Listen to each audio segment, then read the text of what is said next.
Music is too spooky for me. I cry.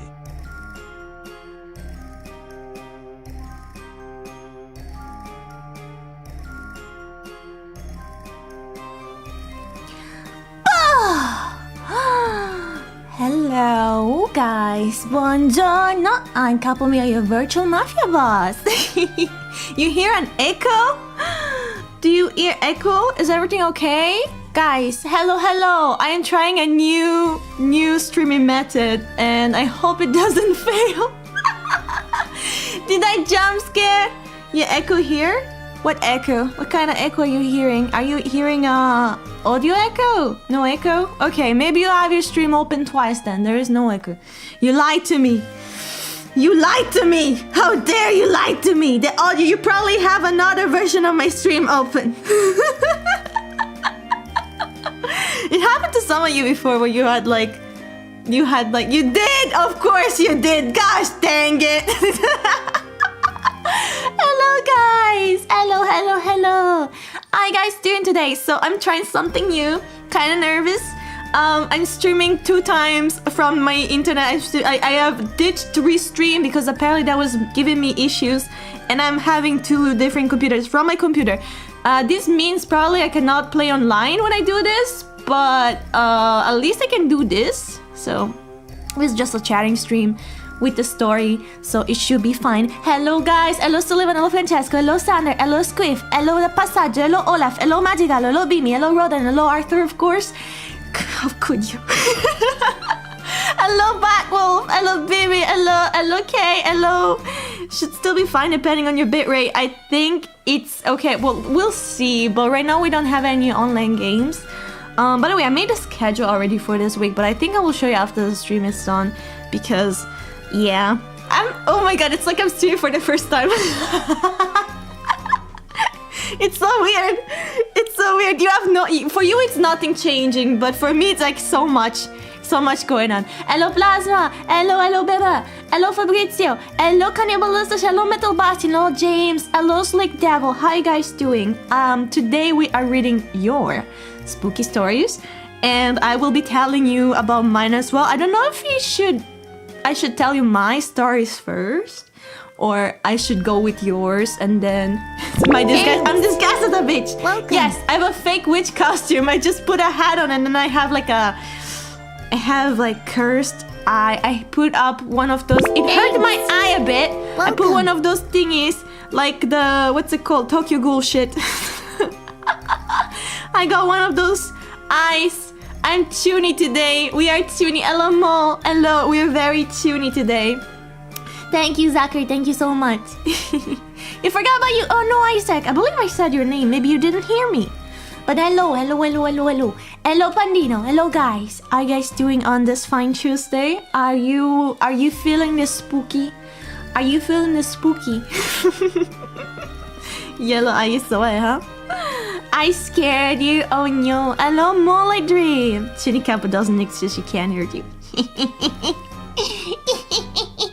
You like the music I chose, by the way? I like the vibes. I have other musics too, but I think I prefer this one. We need water hats.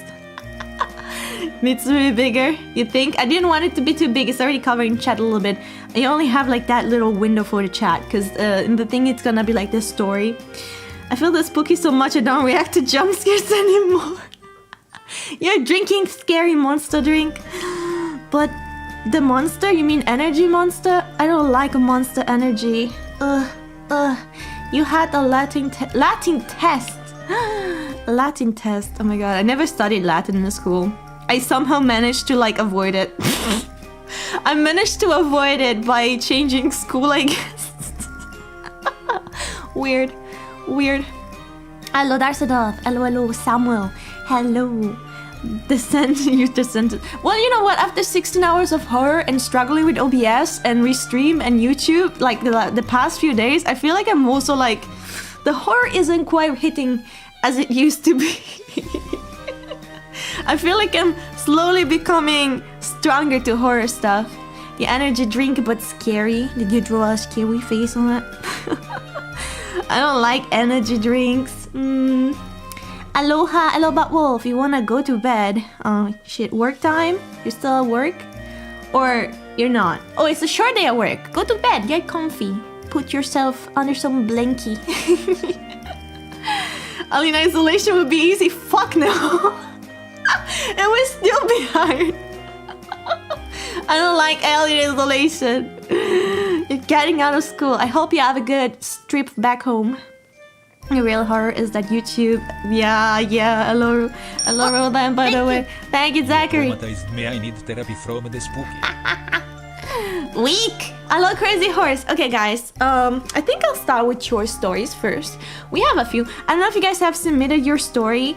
I think I have 16 stories, unless the people send more. Let me refresh the page. We have 16. That's quite a lot.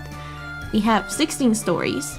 And I will be showing you now. And I will try to read them as best as I can. Hai bevuto, mamma? No, non ho bevuto un cazzo. Thank you, Beamer. Actually, I'm very dehydrated. Hello, Alonso.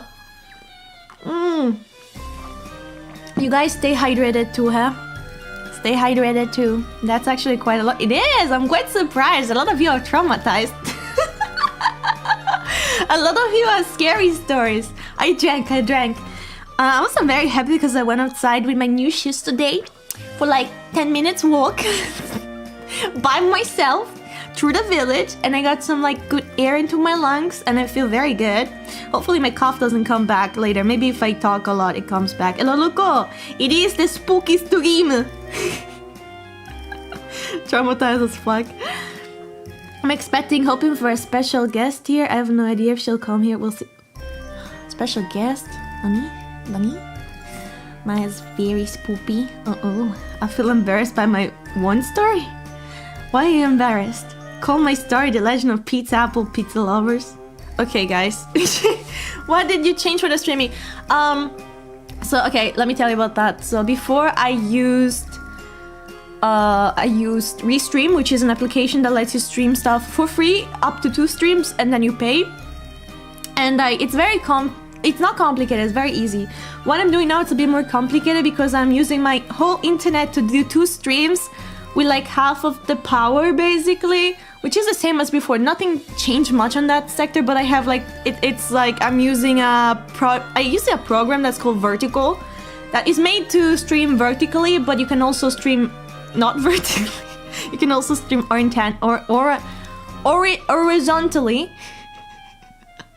horizontally. And I'm using that one to stream on YouTube and the main one to stream on Twitch because I couldn't do the other way around. Actually, I wanted to stream YouTube as my main.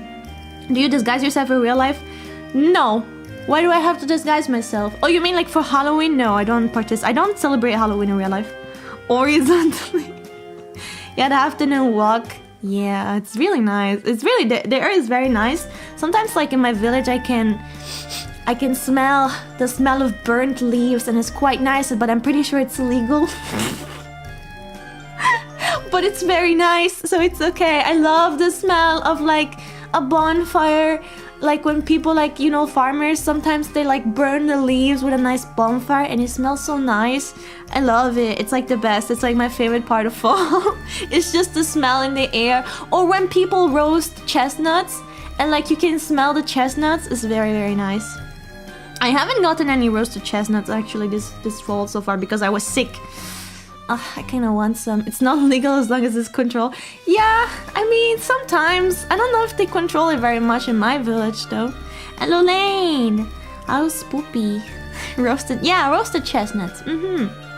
Caldagoste, exactly. I want to go to a Saga della Caldagoste so bad. I'll end up poor as shit. Yeah, they're very expensive, aren't they? My grandpa used to make them with some wine. Nothing is illegal if you aren't caught.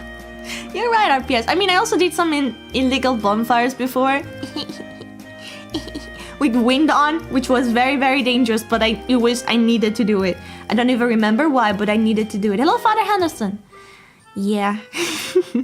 Anyway, let's get to the stories, shall we? I'm yapping so much.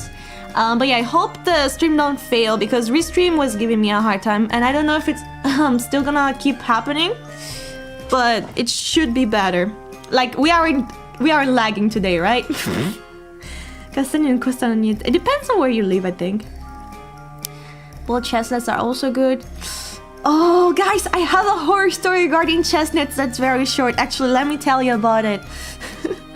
So, once, like, it's not too long ago, but I went to the mountain to grab some Like, it was not to grab chestnuts. I just went to check on our mountain house because we have a small house. Like, it's shared with another family member, but it's like very small also.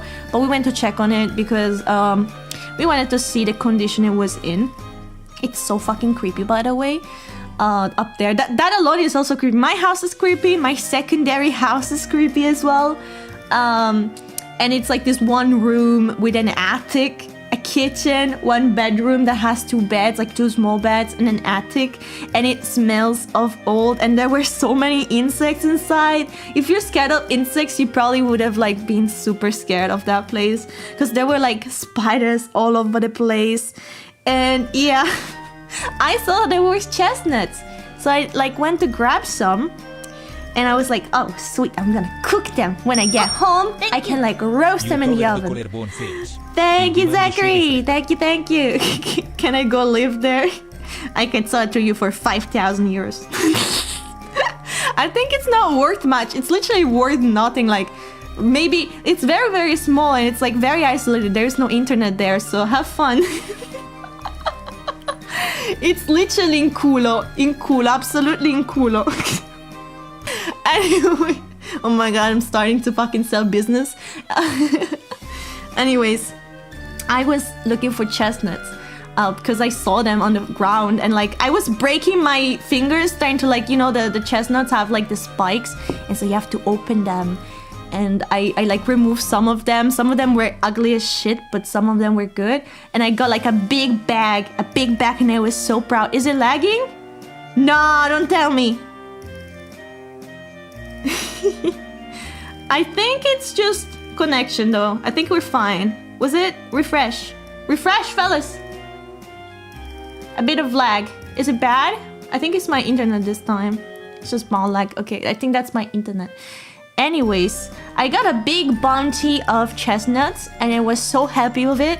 And I go home and I roast them, right? I roasted them and I was so happy because they looked good. So I peeled them and I bit into one and I ate a larvae. I ate a bug. There was a larvae inside and I bit it and I realized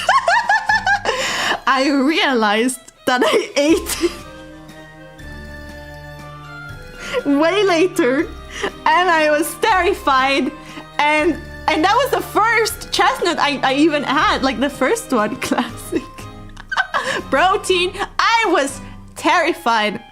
So I tore all of them apart after that, and I managed to find a couple more, and the other ones were safe, and the other ones tasted good, but like I was terrified. Inside every cherry there is a worm, but it's so terrible. It was so terrible. It was not yummers. I don't remember what it tasted. I don't think I even tasted it, but it's just, it felt disgusting after. It was bleh. It was bleh. Have you ever had that happen to you? Eating a bug. I didn't want to. That was pretty scary. That's a horror story of its own. Eating a bug. Anyway, guys, sorry, yapping so much. Let's get to your stories with the first one. Ba-bow. I hope the format is okay for you to read. I couldn't line them up perfectly, but you can like scroll up, down. Oh my god, we got another thingy. We got another submission, by the way. Okay. I don't know who this is from. These are anonymous unless you guys signed your name into it. I won't know your email, so don't worry about getting doxxed, because I won't do that. That would be a horror story of its own, wouldn't it? That time, a VTuber doxed me in a viewer review stream.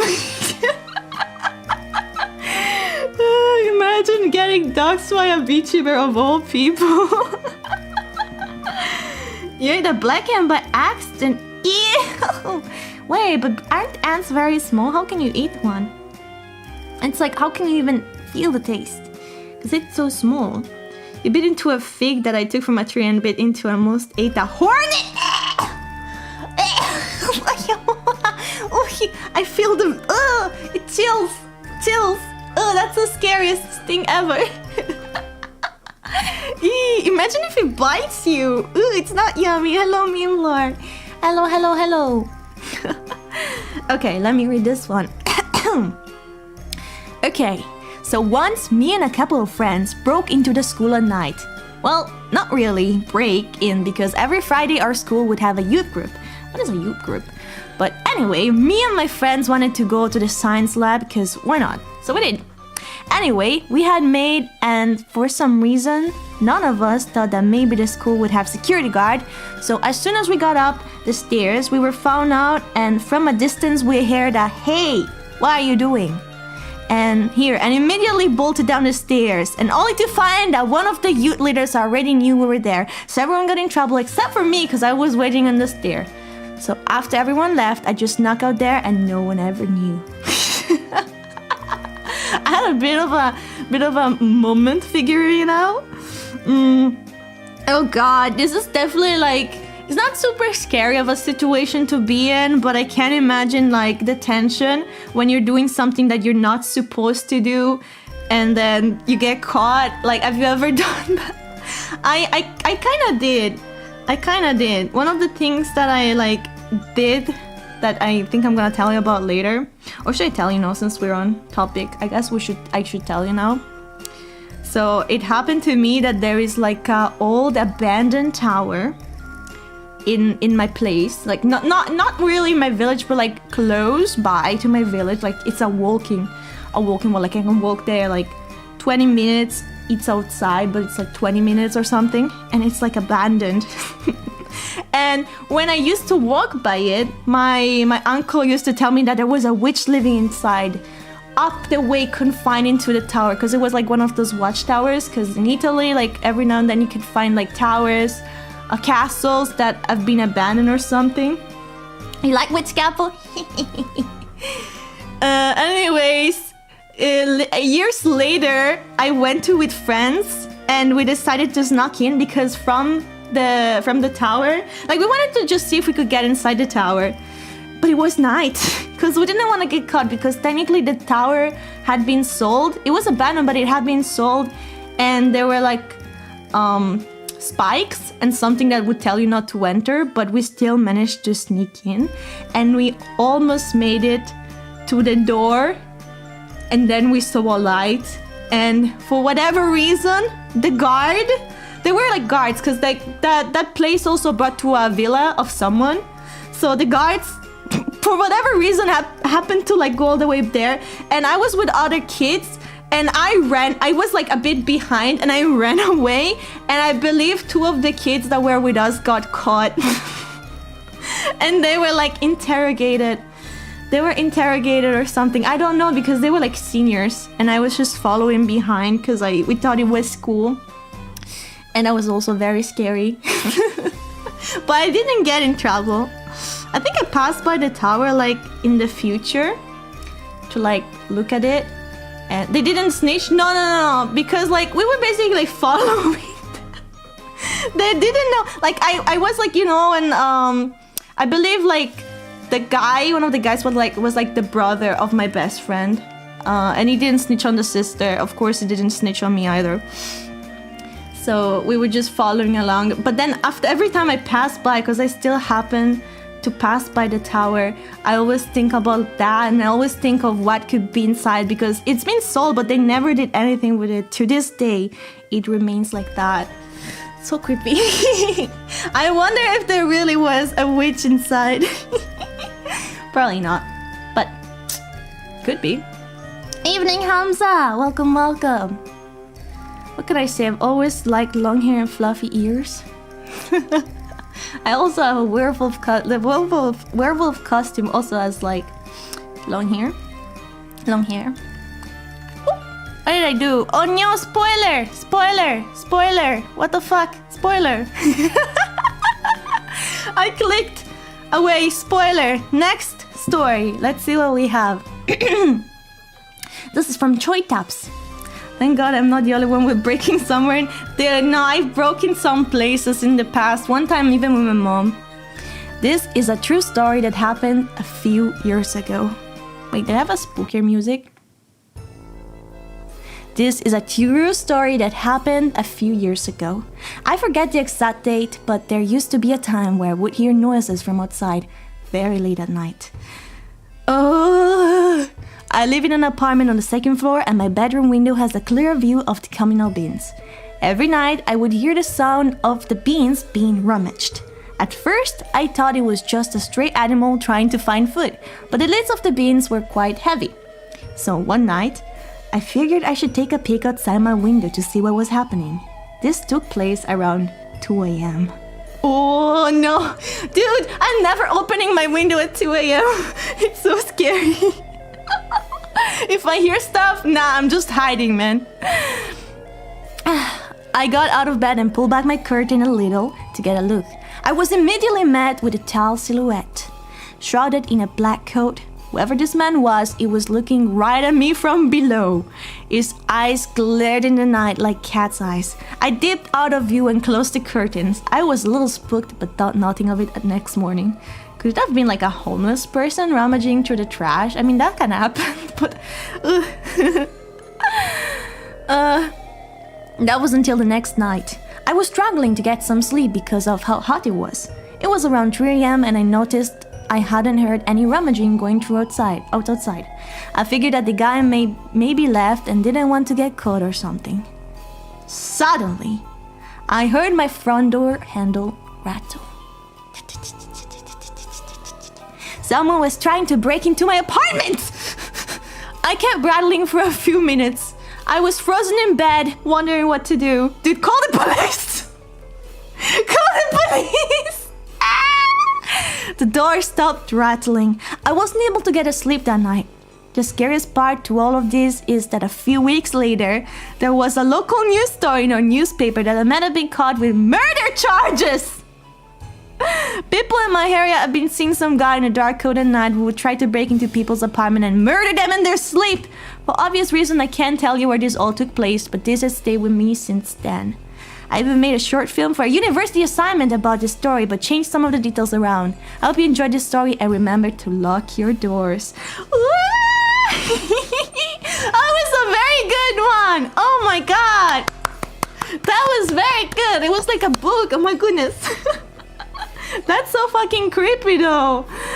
Oh my goodness. Good evening, Kozuki. I am alone. I have the balcony with the window door. No! Hide, Pandino, hide! Please hide! I should have shared my story. Someone trying to break into my home with a crowbar. What the fuck? That is so scary. I never had anyone try to break into my room, my house, I think. Hello, Gwynso, welcome. Thank you so much. You don't like spoopy stuff, it's okay. Followed by sucking at lockpicking. He was lucky, I guess, that the guy was like... I guess he had like superior luck. Yeah, I always gotta be careful. I always lock like every door, like from the front door. I close the blinds and I lock the door. I have like a window door in my kitchen, so I lock the other door. And then I lock my other door. I lock like 5 doors behind me every time I go to sleep. 5, 4, I don't even know. I think 1, 2, 3, 4. 4 doors. I lock 4 doors. I'm locked behind 4 doors. Just get my weapon. I don't got a weapon in Italy. I don't think Joytabs has a weapon as well. Good thing I live on the 3rd floor. I live on the 3rd floor too, actually. I sleep on the 3rd floor. You never really know if you're a fight or flight person until a situation happens to you. You're a fight person. Adrenaline rush your ears after. Dude, I don't know if I would be. I have a knife under the pillow. Oh my god, you're like the guy from the game yesterday having a freaking hammer under the pillow. Okay, next story. Ever since I was about 7, in my old home, I believed in ghosts after seeing the ghost of a man with a cigar in turn-of-the-century clothes. Okay, nobody in my family smokes cigars and neither did my neighbors, so the smell of cherry cigar filled the room. That's very specific, cherry cigar. How does that smell like? Does that smell good? That was my first paranormal experience. I live in a house where 7 people have died, all family members. I've had so many paranormal experiences, I actually own ghost hunting equipment. Oh my god, what is ghost hunting equipment? One experience on a full moon night has struck with me. Now for reference, everyone who has died in the house I'm living in has been family. So when I use my spirit box, which is a device that quickly flips through white noise, after 3 hours of not getting a response in the basement, I ask, "What's my name?" in my grandpa's voice, clearly as a day, and I hear, "Zachary!" Followed up with a question, "How do you know my name?" Another response, "Well, you're my grandson." After that, I didn't have any responses from any of my questions. It's kind of spooky to think my grandpa's still hanging around. I wish I caught that on film so I could show you all. Bro, I don't really believe in ghosts. Do you guys believe in ghosts? But I do wonder when stuff like this happens, what really it is. It's so weird because some people have like this type of thing going on. Like, but you do wonder what it really is because can ghosts really exist? Maybe it was like a pre-recorded thing.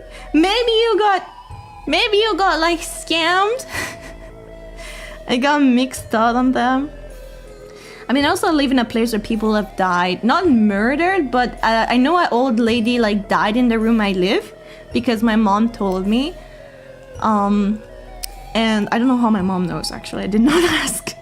And I know there is a prison in my house where probably someone has been kept inside. But I don't know about ghosts. Usually someone messing with you. This is for kids. I think maybe the person that sold the box like did it on purpose. And adrenaline rush actually makes you feel like time slows down. A prison? Yeah. I have a prison. So I have a laundry room.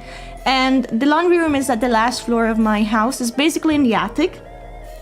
And in the room next to the laundry room, there's like this small room and it's very, very tight. And there is like a glass floor, by the way. It's kind of weird. There's like a semi-glass floor. Like there is glass patterns on the floor.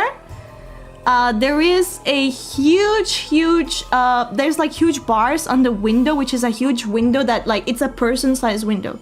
Like, you could walk outside if there were no bars. Einstein theory of relativity states Thank you, Zachary. energy is neither created or destroyed.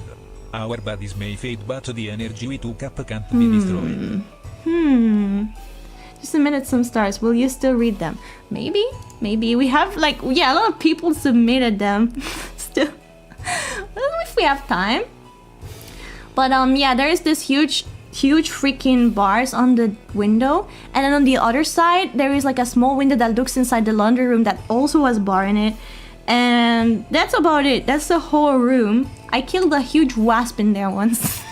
A huge hornet. But we don't know the reason for that room, and my mom said maybe there was someone being kept hostage in there, which makes kind of sense. But it's so weird. Why? What the freak? Hello, Chris. My house is like 200 years old. 200 years old. Anything could have happened.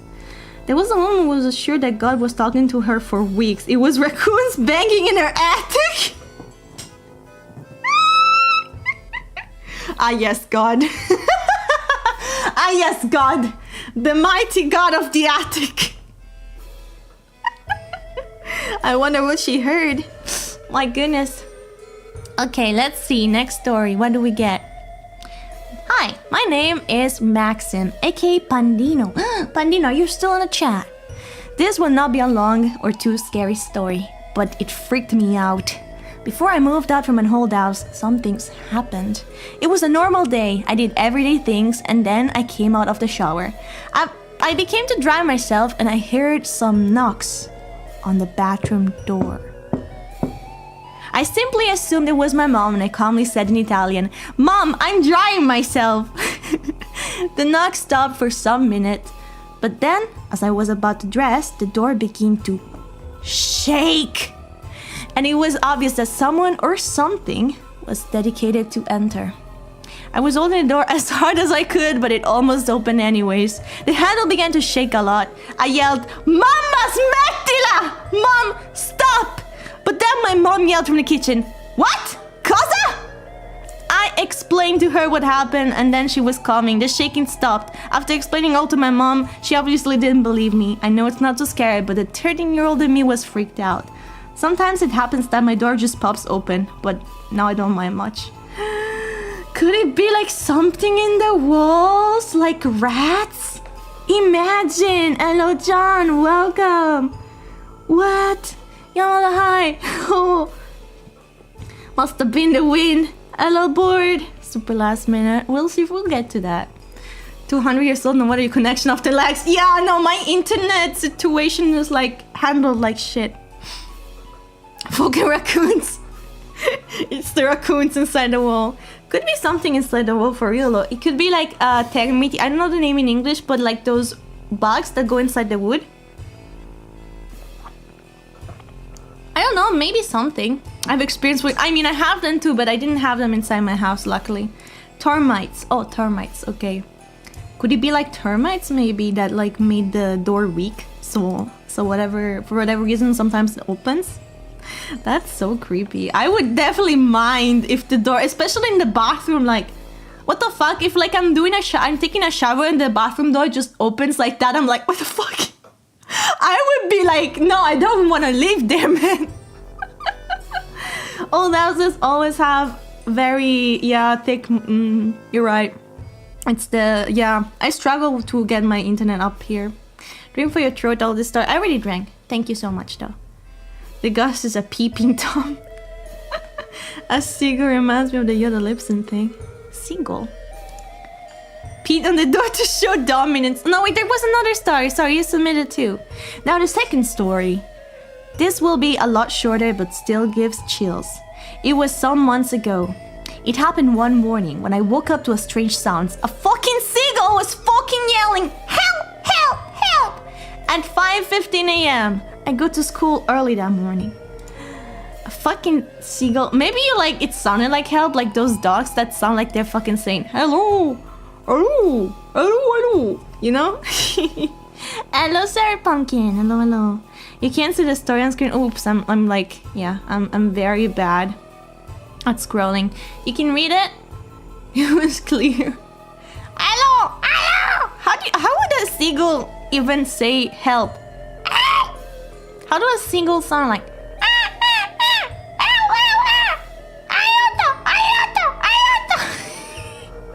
Because it's Italian, right? Bo. So weird. Brain and Capo noises. I'm trying to understand how it would sound like in Italian also. Wish I had scary stories to tell. Well, maybe that's good that you're not traumatized like us. That's what a crow. Oh yeah, the crow. I probably sounded like a crow. I know what to call if I need a seagull voice for a game now. You can call me to voice that stupid shit. Yes, I would do it for free. Thank goodness there's supposed to be other stars. Then there's you with your one.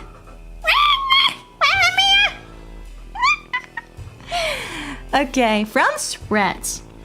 I feel none of this will dox me, so feel free to share in its entirety. Okay. Well, if I didn't read this part, I would have doxed you. Oopsie. Be careful, please. Feel free to share in its entirety. It's not really horror, but definitely paranormal. I was raised by grandparents.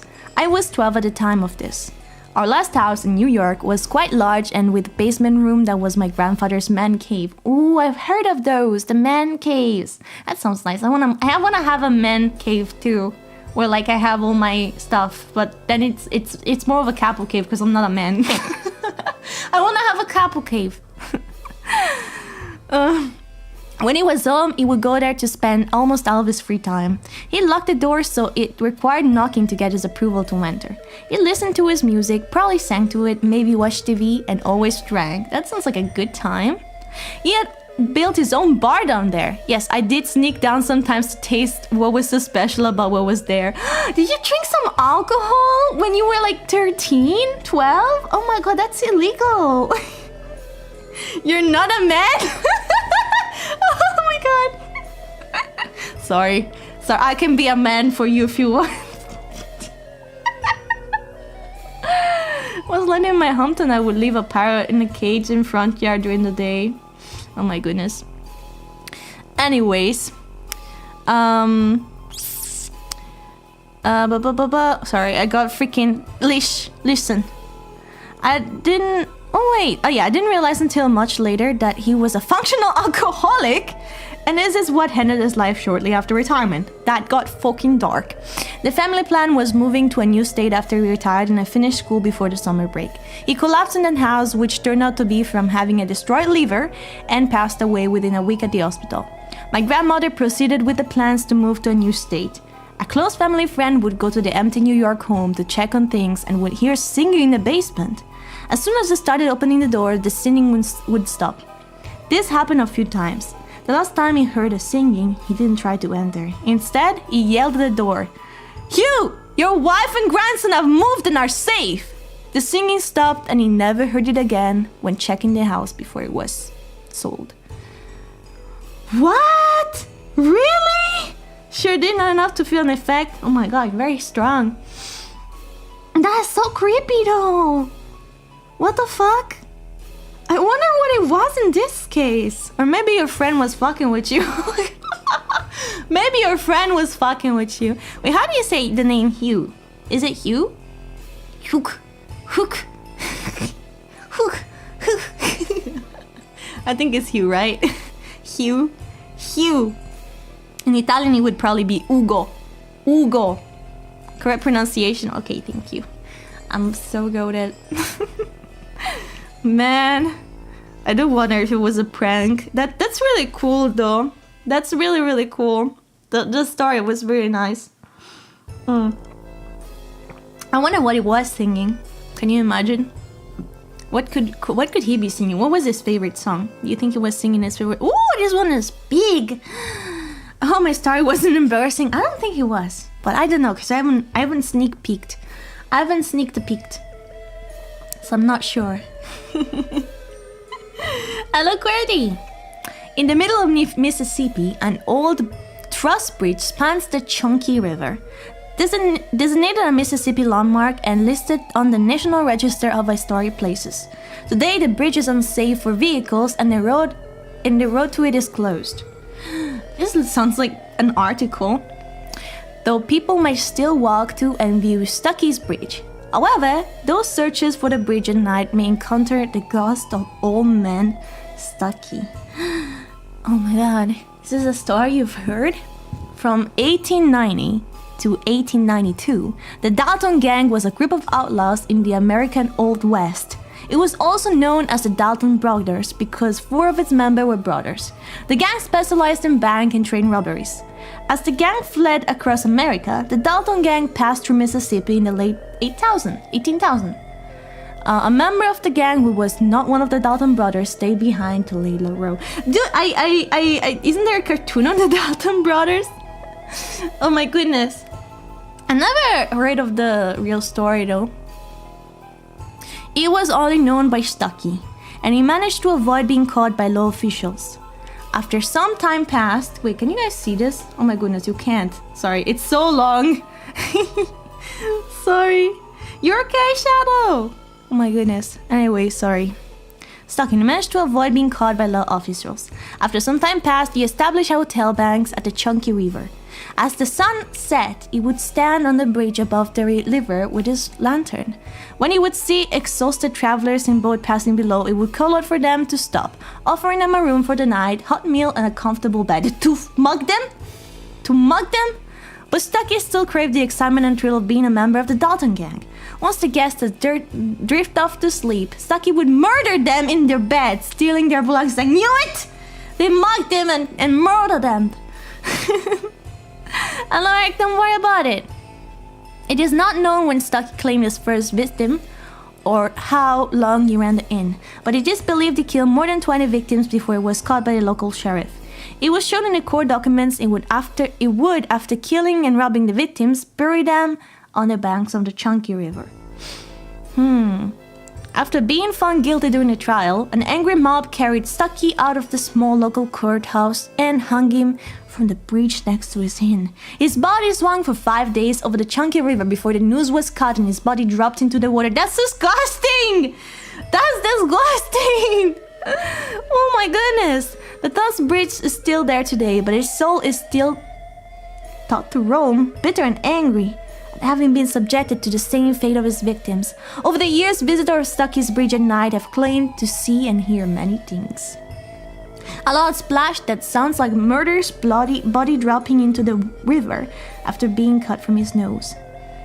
Some report seeing blue glow emanating from the water under the bridge where his corpse sank into the water. People have alleged to have seen apparitions of the man executed body still hanging from the truces of the bridge. I don't know what the truce is, by the way. What is a truce? But the most common report that claims that the ghost of an old man Stucky's ghost walking across the bridge at night, or the ghost of what looks like a lantern crossing the bridge in search of worldly travelers. What the freak? What's a thing? There's a lot of words I don't know in this thing. There were a lot of words that confused me. Chunky River, Stucky's Bridge. Like, I know it's names of things, but it confused me. Have a good sleep, Hamza. Thank you for the company. Wooden planks. When I was a teenager, I walked through always. I was followed one time, being highly confrontational. I pulled my knife out and walked toward him. He immediately left. A week later, I saw in a newspaper a woman was murdered in that same hallway I was in last night. My goodness. And you are the murderer! No. Imagine. Maybe it wasn't the same though. Maybe it wasn't the same. It's still scary. If it was a murderer, wouldn't he have tried to murder you regardless if you had a knife? That's really cool that you carried a knife with you though. I have a pocket knife, but I often forget it because I'm always scared that people will search me and find it and then question why I have it. I don't want to get in trouble because in Italy you're not really supposed to carry weapons around, but I think a pocket knife is fine. I'm just paranoid like that. I have a pocket knife, but it's small, but I definitely could defend myself with it if needed. I have like a couple pocket knives actually, those like Swiss pocket knife. One of them is my uncle, but I have it. It's a bigger one though. That one is big. I have a smaller one. Kitchen knife. Walking around with a kitchen knife feels a bit extreme. Who isn't carrying a knife? Me. If it's very small, you can bring it around. I guess so. Maybe it's fine. I really think you're a mafia. Why would you think that? Hello! I know the sword. Can people get swords just like that? Can still carry the thing, at least in the US. No, in Italy, no. You're not supposed to carry shit with you. You can't carry weapons with you at all. The following is a real life experience that happened to me, and that ChatGPT translated into a horror-esque story. Oh my goodness. In 2018, when I was living in Milan, my girlfriend and I were invited by my sister-in-law to dine at the Indian restaurant. The food was delicious, though incredibly spicy and loaded with exotic spices. That is Indian food for you, but it's good. Oh wait, sorry guys, it's not.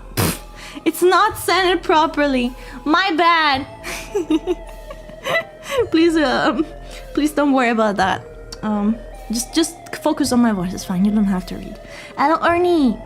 I know of a horrible story that would horrify everyone. You should. Okay, don't. Okay, no banning. No. As the train rattled, everything seemed fine until we boarded a train back to my apartment on the outskirts of Milano. As the train rattled through the night, I began to hear strange, ominous noises from deep within my stomach. You got diarrhea! A cold sweat ran down my back and I realized with dread that I urgently needed the bathroom. But the train's restrooms were out of order, and even if they hadn't been, I would have never dared to use them. Filthy and neglected, they were little more than a last resort for the desperate. With every passing second, the discomfort grew, a terrible, twisting pressure building inside me. The train's rhythmic clattering seemed to mock my predicament, each stop prolonging the agony. I could feel the disaster looming, threatening to unfold in a way that's too horrifying to imagine. As soon as the train pulled into the station, I bolted. I sprinted through the empty streets, my legs burning, my mind focused on a single goal, reaching the sanctuary of my apartment bathroom. The night was dark and silent, except for the echo of my hurried footsteps and the sinister rumblings from my gut. By some miracle, I made it just in time. But the terror of the night still haunts me, a reminder of how close I became to a catastrophe that could have left me forever marked by shame. I fucking hate you, Bimmer.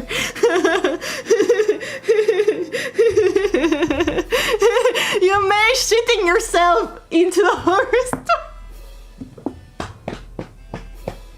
That was very good though. ChatGPT is a pro.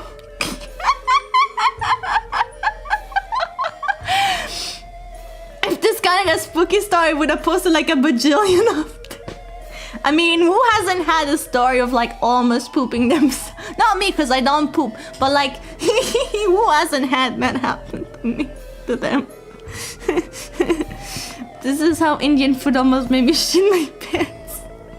What a story, guys. Thank you so much for this very scary story. A poop story. What a shit story. Should check out 140k horror stories. Oh my god, that's a thing. Stories about ghosts, death, murder, and scary story. Bimmer Indian. Oh. Bimmer discovered that eating a lot of spicy food can cause that, especially if you're not intolerant. Whoa, this is a big one from Arthur. Okay. Let's read this one. I'm part of a hikers group. One day they went to the neighbor region to meet them at the end of the hiking trail. Unfortunately, when I arrived, it was going dark and they were nowhere to be seen. I was near a forest in the lake at the clearing. I tried calling them by phone, but there was no cellular signal. I started to walk around to give sound signal and look for campfire. 1 hour later, it became really dark. The wind picked up. I could smell the rain in the air. I put on my headlamp, but after 5 minutes of walking on a trail, it died. The wind shook the treetops. The sound they made was blood-chilling. My eyes got used to the creepiest darkness. I heard rustling of leaves and moving in the bushes. Are you lost, son? Suddenly, said somebody. I turned around and saw the most ancient woman that ever lived. That's so rude. That is so rude, Arthur. That is so fucking rude. She looked like she was 200 years old, no less, with worn down coat. Her face with deep wrinkles was framed with faded headscarf. She was holding an old cane. Her posture was crooked. Dude, that is so fucking mean. Poor babushka. Poor babushka. No, I'm just looking for someone. She looked at me with her old cloudy eyes. You're one of them tourists, yes? A hiker? She asked, her speech a lisping drawl. Oh, lisp, I don't know how to lisp. I nodded. Yes, I am actually. I was waiting for my group to arrive here, nearby. I waited, but they're not there. Thank you, Tsukimi. Dummy, she said. They are not here yet. Go across the big road. Maybe you'll find them there. How do you know that? I know. Go. It's getting late. No use to staying around in the forest in the dark. Find them or find some place to stay. Godspeed. Thank you, I answered. We walked away from each other, going our separate ways. Then, I got a thought in my mind that I expressed. Hey, where is the near... I started turning around to see her again to ask about the closest village, but she was gone. She was gone. Even though the trail was straight and wide, she disappeared as if she never had been there. Maybe you had a vision. Maybe you had a vision from a babushka. Oh my god, maybe it was Baba Yaga. Maybe it was Baba Yaga. I turned around and saw an old woman with one foot in the grave who welcomed death as a new neighbor. Jesus. Jesus. Proceed. Yes, sorry. I heavy chill walked across my spine. I turned around and started to walk fast, surrounded by tall, swaying pines. I walked up the forest to the highway. I barely remember how much I walked. I remember that I made it out fast. It was raining. I found a gas station nearby and a local gave me a lift to a motel. Do you know anything about an old woman who lived there nearby? Old coat, faded headscarf, all crooked with a cane, with lisping speech? Driver glanced at me. Well, there was once Baba Alina. She matched your description. She lived in my village, but she's dead from 1980, he uttered.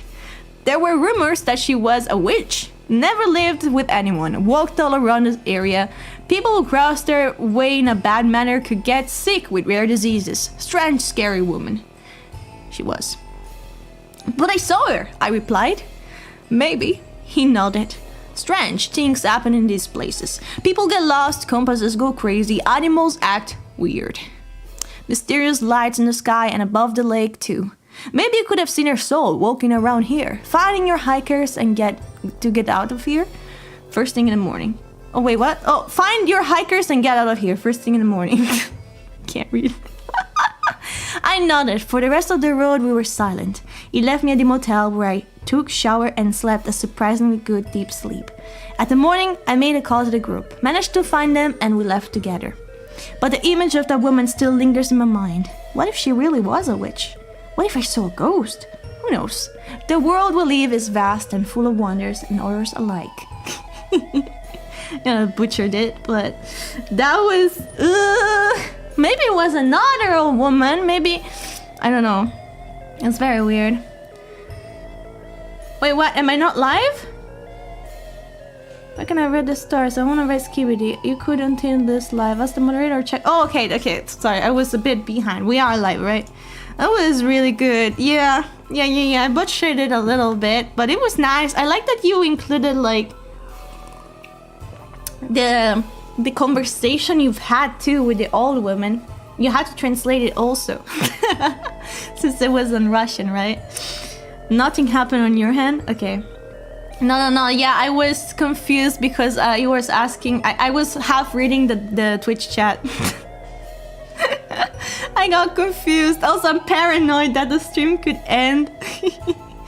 Nothing happened too. Horror novelist? Yeah. Turn around and saw a woman. I had to reload the page earlier, that's about it. Yeah. What's wrong on Discord? No. I think he's asking to where he can submit stories. Well, you technically can still submit them, but we have quite a bit. I don't know if we will have time, but it's already been 1 hour. I don't know how long this stream would be.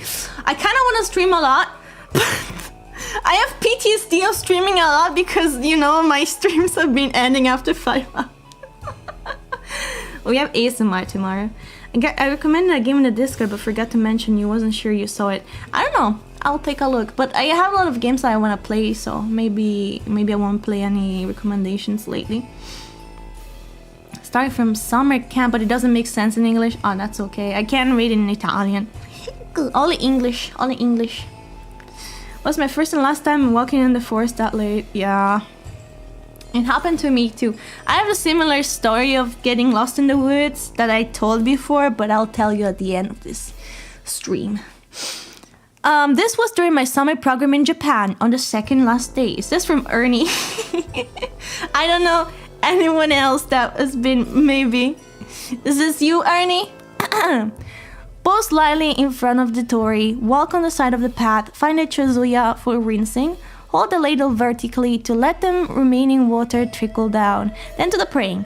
I put my offering on the altar first, fried tofu and a bit of sake.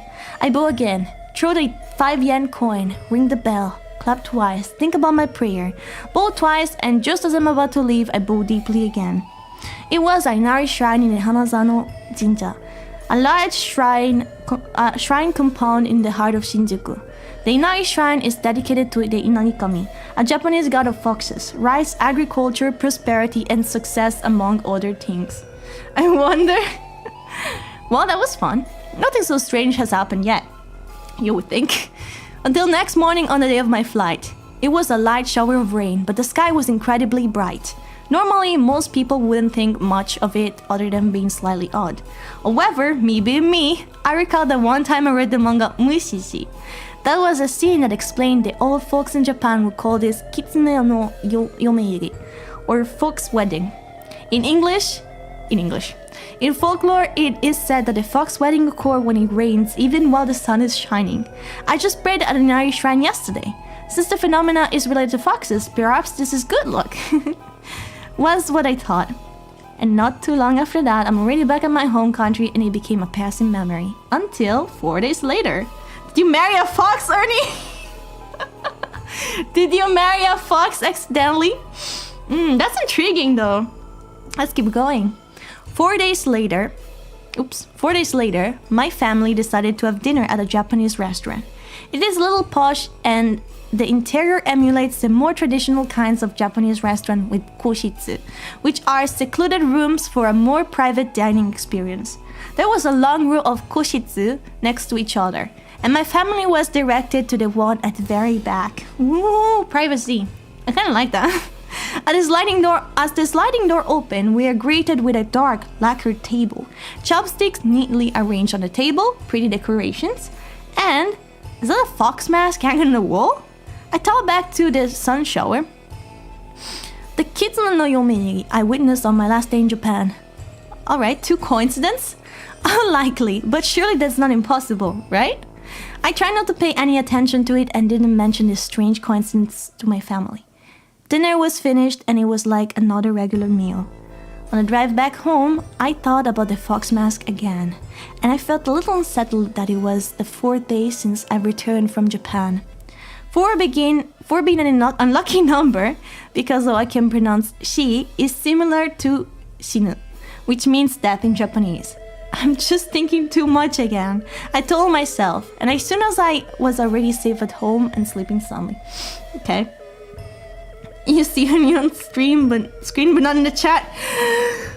That's part of the scary. Oops. Usually, I don't remember dreams very well, but the dream I had that night is one I can still remember clearly. I was walking somewhere along the streets in Japan. It seemed like the one I would take to the university campus, but it seemed a little different. I was walking alone and the brilliant orange painted the sky as the sun was settling. Thank you. Thank Scariest you! story ever. I came in, but there was no capo detto me faccina disperata. I'm here, cuore I'm here. infarto. Eventually, I reached a traffic crossing and waited for the pedestrian light to turn green, even if there was no cars. It is Japan after all, and so I thought to respect the norms here. As the light switched green, my feet made its way to the other side of the street. I was walking for an unusually long time, but I don't seem to be making any progress. I'm in the middle of the street now, and the zebra crossing line seemed to have stretched longer? The distance to the other side looked greater than ever. I glanced behind me, and the pavement wasn't there anymore. Only a creeping darkness that was slowly growing towards my direction. I saw the sky and I realized somehow it is already night. Something doesn't feel right and I start running. Panic spreads through my body as the green light was now flashing frantically. It is telling me to hurry. Sprinting even faster, barely catching my breath, still the distance remained the same. A palpable fear sinks in as I realized I was never going to make it. I never saw the light turn red, since I tripped and I fell on the gravel. When I raised my head, I saw a very large white torii gate, suddenly in the middle of the street. Oh my goodness. I stood still and I can't hear my racing heart. I didn't want to move as I was scared. By the way, if I thought I was alone, I was wrong. Someone was singing in a vague kind of distorted Japanese. It's hard to hear the words clearly, but the melody is familiar. Toriyanse, a traditional Japanese children tune. I don't know what that sounds like, oh my goodness. I don't know why I didn't try shouting for help or try to find whoever was singing. My eyes were fixated on the white toy. It doesn't matter wait, what? It doesn't matter, however, as the singing stopped abruptly. I remember the last phrase that was sung. Kowai nagara mo, even if it's scary. The ending I waited for never arrived. My ears eager to hear the last word. Toyanse, you might passing my pass. Staring at the white togi the whole time. I started to notice a red paint was blooding from the top. That's not paint, that's blood! And trickling down the bottom. Suddenly a loud voice boomed. Torimase. Followed by the laughter of a child. The bleeding on the tori was now awash with blood, and the laughing only grew louder. I was scared, but I cannot move. Then someone's hand pushed my hand downwards. My face now submerged in dark water. I woke up, but I still cannot move. Then I realized the dream is still not over, because above me is a human face, almost as large as the bed. Merged into the ceiling, the large eyes were staring at me, as his mouth was grinning. I then finally woke up for real, and was glad to see the morning light peering through the curtains. Was it like almost like a sleep paralysis mixed to a dream? It kind of feels like it could have been. A week or two later, my family went to the same restaurant. We were sitting at a different location this time, but just before we finished, I wanted to wash my hands. On my way to the toilet, I passed by the private room at the very back, the same room my family was at before. It seemed to be empty when I looked through the slightly open sliding door. I was curious and wanted to take a look at the room one more time. When I opened the door to the empty room, I noticed that it was missing. The fox mask that used to hang on the wall. Oh my goodness! Hello Jack, how do you like it? It's just a hat though, actually. You've been fooled! It's just a hat! But well, I changed the color of my jacket and I have a huge book in front of me, so... You can't see the difference, can you? Thank you, Charlie! I had a bad dream last night. The dream boss was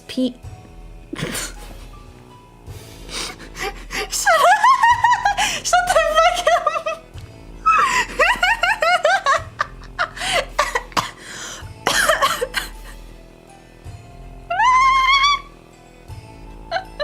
I'm glad you like the hat. Gosh dang it, Charlie! No, it was just a dream. I don't know a second story, but I wanted to apologize for the very long story. Don't worry, I'm very terrible at reading a lot. But it's also because it's so tiny. I feel like I want to zoom in, but then you guys would see it weird. Can I zoom in? Maybe I can like make it smaller on the stream. I'm fucking blind, man. I need glasses, I think. Okay, wait. Maybe if I do it like this and then I make it smaller. I'm gonna make it smaller on the page. I'm doing Twitch first.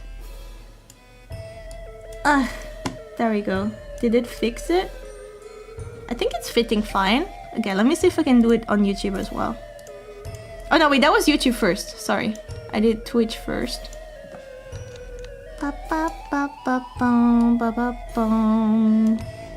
Model with glasses would be so nice. I could try putting some glasses on. Would you like... Should I try wearing virtual glasses? They will make marks on your nose so you can wear glasses. I could try to like see if I can get like checked. Hello Jenna, yeah! Okay, wait, do I have glasses asset? I think I downloaded some. Let me see if I can find some. Thank you for submitting your story, Ernie. Thank you, and thank you to everyone that submitted the story. I appreciate it. Let me see if I can find glasses asset. I don't know if that will improve my reading skills. Maybe a little bit. Let me see. Assets. Oh, thank you. Thank you, Charlie. I like glasses too. I'm a glasses fan. I'm a fan of glasses. But I don't remember where I saved them. I know I downloaded some.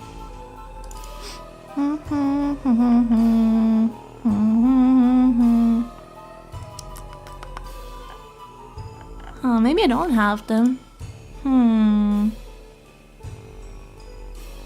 Do we have any glasses here? If sunglasses, that's not the same, is it? No, you can only see out of one eye right now. Yeah, you're right. Hair in the way. Even if I put glasses on. I have so many folders, it's embarrassing. I'm embarrassed of myself.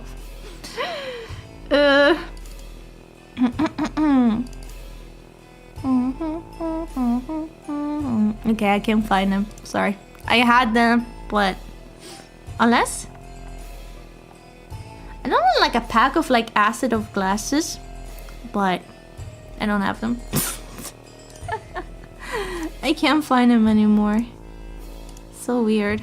Unless I have them on in thumbnail, in the thumbnail thingy. Thank you, welcome! We tried. None of them is leveled either. You know? Oh, you don't know. You just guessed. You were right. Hello, Lord Umbra! Scary stories. Oh, you got a scary story. Broken rubber. What is that?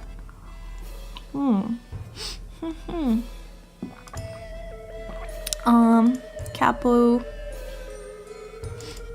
Thumbnail. Okay, I give up. I don't find any. Sorry guys, no glasses, Capo. What is a rubber? What is a rubber? Are those like those bands, rubber bands thingies? For like tying hair? Are they called rubbers too? Wait, isn't rubber also a razor? In English? What the fuck? No, bad. I slap you. Wait. I have a question. I have a question inherent on the fact that you do videos on YouTube. Can I? Italian is only on Twitch. If you want to speak Italian, you can go on Twitch. But on YouTube, it's English only. It makes sense. Don't worry. Thank you, Charlie. What the heck? To wear an eye patch until recently when I got a surgery to fix my That's so eye. cool, though. We could have been twinning. One eye each. It's cool to have a... Guys, don't write that! You're gonna get me demonetized! Why are you writing bad stuff in my chat? Oi! What? I'm covering with my hat. Help! No, I'm staying in the chat. Chat, guys! Chat! Make it go away! Don't write your bad stuff! I don't wanna know! No, I don't wanna know. It's no secret that I am not being with men. Okay? It is no secret. Can we not?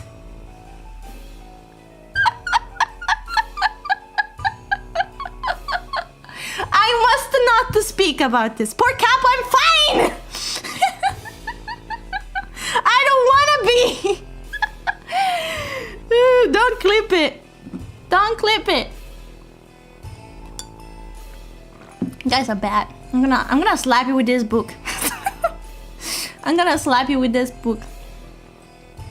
Yeah. We don't talk about that stuff here. I disappear a few moments. I see Capo Miyo. Guys, I don't wanna know what that is happening. I wanna be famous. What? Shut up. Don't stop. No, yeah, bye. Thank you. No, yeah, I bye. can fix that boss faccina con sorrisetto faccina che Help. Anyway, back to the horror story. Guys, don't be horror people as well. You're terrifying me. I'm cannibalistic vegetarian, by the way. Ice Cavader is my unfiltered personality on the internet. That's okay. Don't you have like Ice Cadaver as your like gamer ID, by the way? I remember when we played like what's it called? Helldivers 2, and I believe you had that nickname. I could tell about how I couldn't light up candles in a church when I was a kid. That's when my parents rushed me to get baptized at 6. Or how I exorcised my parents' house. But that story better stay dead. Already worse enough that I mentioned it in our community. 6 years and I still check the house regularly. What? I have something much more scary than ghost stories. Real people! Oh my god, not real people! It was during a Lost Place tour. For obvious reason, I will not tell where and what exactly it was. What I will tell is, it was a big compound with multiple buildings. A water tower a 20-minute walk away from the village where we parked our car. Border of the area was fenced. A forest started at the northern fence. That's where the entrance is. Fence had holes everywhere and lots of empty bottles were lying around, so we figured it was frequently visited. Oh yeah, it was in France. It was in France! Oh no! not only people, French people. No, that's fucking scary. That is fucking scary. French people. YouTube chat is more scary than the Twitch one. I agree, yeah. I agree. French. We stayed there a full evening, like 6 hours. The moon got up when we were on the water tower, enjoying the view. That sounds nice. But we saw not one person there. Once we got jump scared by bats. Late at night, we made our way to the entrance to get out, but someone was waiting. 2 cars were parked right at the gate. High beams on, illuminating the buildings. Had some fist fights behind me, but I'm not stupid enough to confront God knows so many strangers in the middle of nowhere. That is a smart thing. Don't go fighting people just because, like, you know. Be careful. Especially if only one person. We stalked him for like... You stalked him when you were committing a crime! What the fuck? Stalked him for like 15 minutes. They did not move. Sitting in the cars, we didn't even hear them talking. Fuck that, we thought. The fence was basically destroyed, and between us and the car was a field of creek hugged by bushes. That was our way out. We made our way to the fence, trying to be as quiet as in stealth games. Stayed in the shadows and watching on what we step on. No problems there. When we go out, we still moved in the shadows of the bushes. Like our way, we heard screaming from the direction of the entrance. The angry kind of screaming. Angry kind of screaming like, fuck you! Like, Putin! This is French. That's when I noticed something. When you're really scared, you can run. And run like hell we did. Oh yeah, my buddy has asthma. He lost 200 meters. I got his backpack and was ready to carry him too. He refused though. The screaming moved to our left. They thought we moved into the woods. Thank fucking God. When we got to our car, we checked if something was put under the wheels, like nails or so. We waited if we see the cars again, since it was the only way to the lost place, but nothing. My buddy drove to a gas station for snacks after that. I got a good cardio that night. Oh! Oh, but how could you make sure that they were like looking for you? I mean, I guess after they started screaming. Ugh, so that about not making a clip. No clip of the yabe. No clip of the yabe. Hello, pajama. But man, I can't imagine getting like run after by some French men fucking screaming at me. I do get it though. When you literally like are scared or something, you definitely can run, because I definitely had that happen to me. But I don't remember on what. Probably running from my grandmother all the time. When she was mad at me, she would hit me with like a broom or something like that. So I would always like scare like crazy. Oh yeah, definitely fucking ran from my life like several times. It definitely like you get a superpower. You get a running superpower when that happens. Okay, thank you Cannibal Sister for this story. That was wow. It was Frenchman. We thought they were security, but the car with rust bucket Peugeot 206. Now that security would drive around. Yeah, maybe. I'm better safe than sorry, right? I never got scared of anything throughout my life. That's good. Next one. A senior high school student lived on a farm about 8 miles away and used their blue sedan car to drive back and forth. The girl drove into town one night to see a basketball game.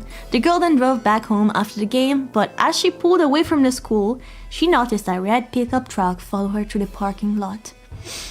A few minutes later, the truck was still behind her. The girl thought they were going the same direction. And so she soon began to watch the truck in her mirror. When she changed her speed, the driver of the truck changed his speed. When she passed the car, or so did he. Then he turned on his high beams, following the car with light. He left them on for almost a minute. He probably wants to pass me, she thought. But she was becoming uneasy. Usually she drove home over the back road. Not too many people went that way. But when she turned onto that road, so did the truck. I've got to get away from him, she thought, and began to drive faster. Then he turned his high beams on again. After a minute, he turned them off. Then he turned them on again and off again. She drove even faster, but the truck driver stayed right behind her. Then he turned his high beams on again. Once more, the car was ablaze by light. What is he doing? She wondered. What does he want? Then he turned them off again. But a minute later, he had them on again and left them on. What the fuck? That's so confusing. Kessler! So is that you? Welcome!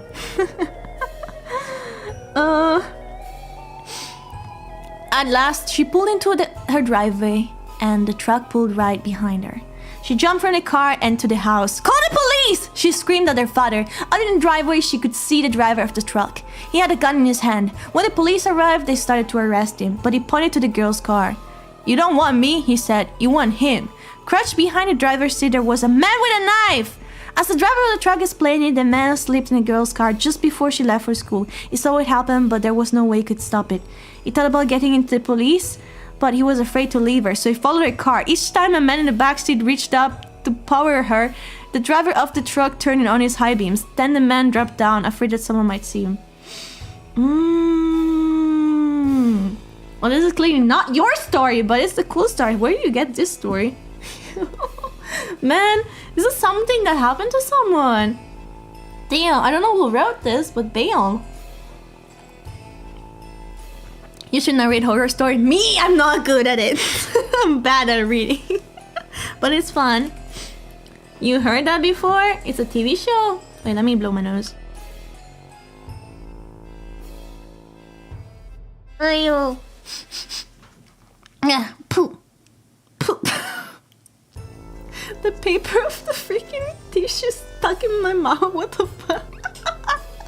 Yeah, that's a horror story too. You love creepypasta stories? Please don't mute for blowing your nose. I will mute for blowing. That's disgusting. Disgusting. A piece of paper from the tissue just stuck on my mouth. Like it got sticky. Yeah.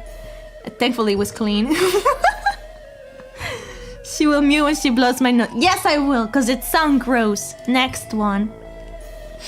Let's go. Okay, so I was watching a Capo Miyo stream. Oh no.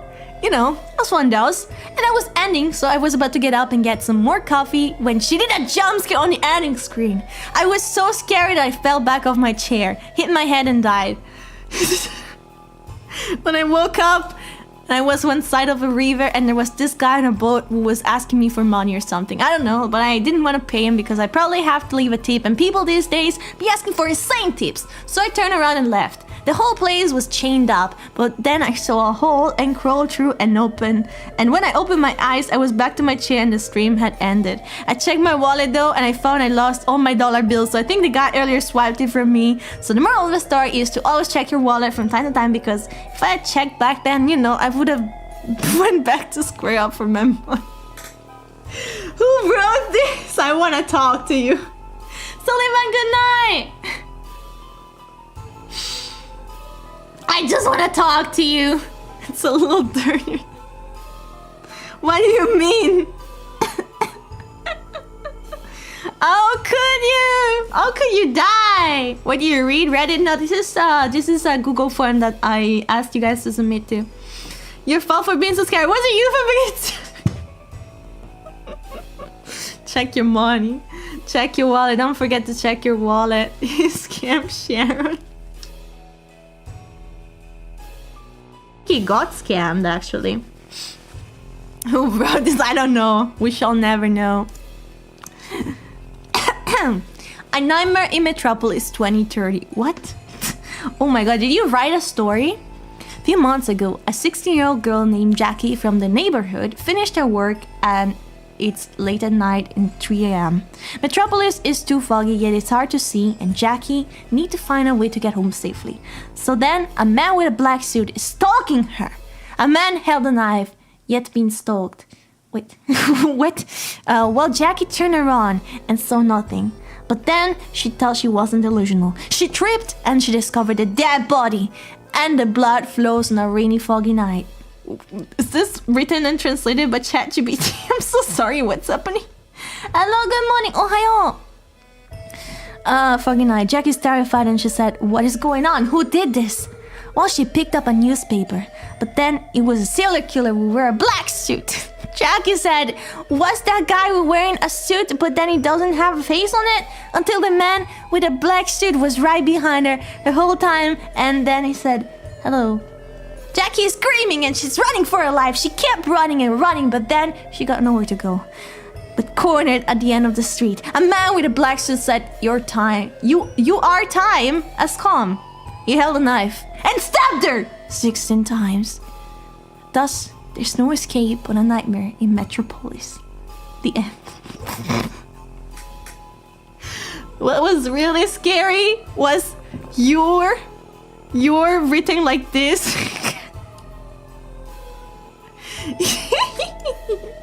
That was truly terrifying. That was the scariest shit I've ever heard in my life. The grammar was a bit off, but I feel like the heart was in the right place. The grammar was scary. 15 months with a still yet incredible Mafia Boss. Thank you. Hello, Father Henderson. Hello. Don't expose him. It's okay. It was something. It was scary because of how rushed that felt. It went to shit real quickly. Hello, Prinny. It might not be a mistake.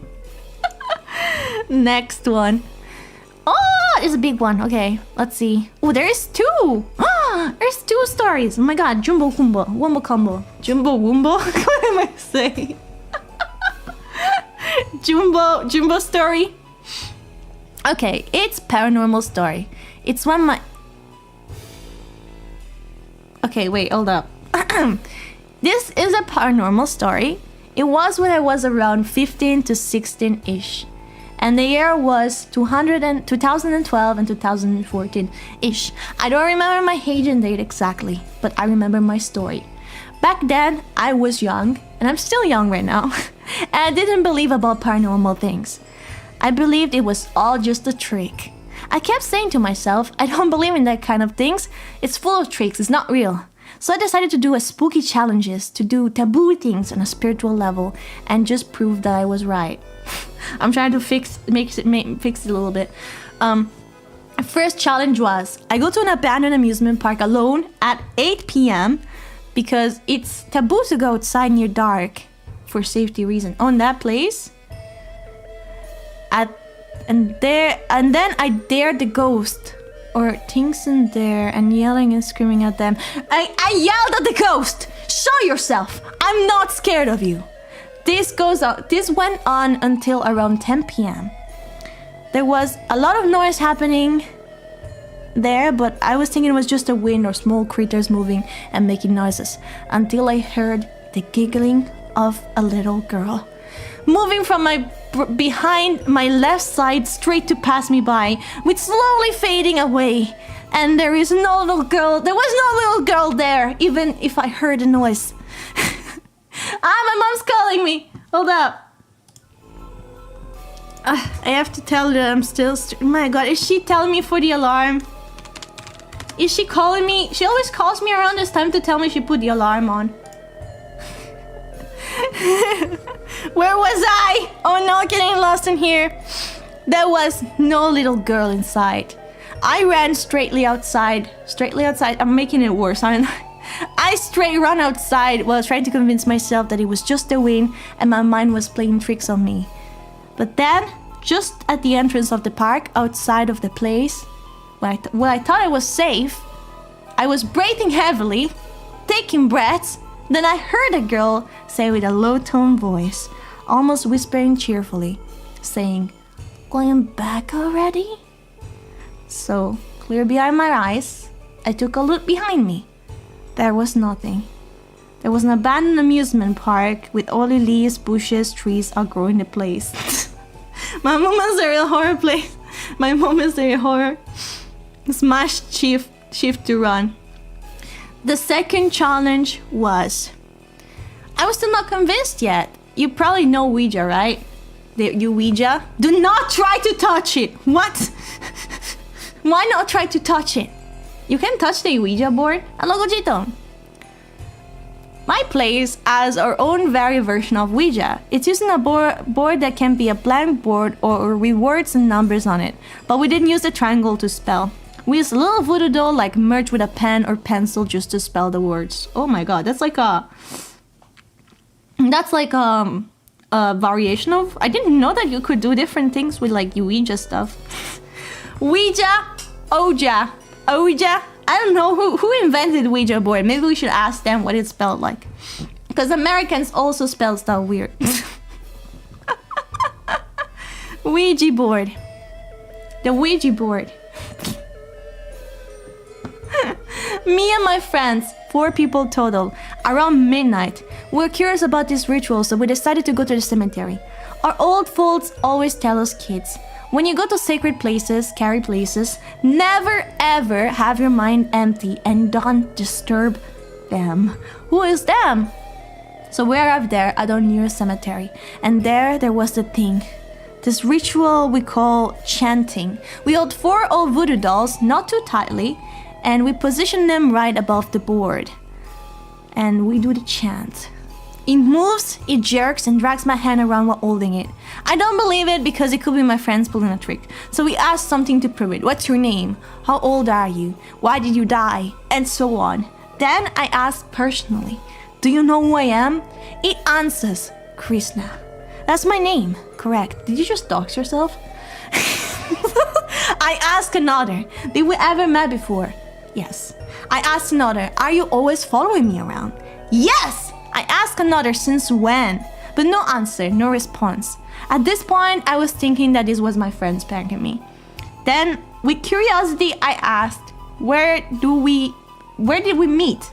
Wonderia. At this point, I was trying to hold on to the voodoo doll calmly and not breaking the contact because it would go wrong, just like Ouija.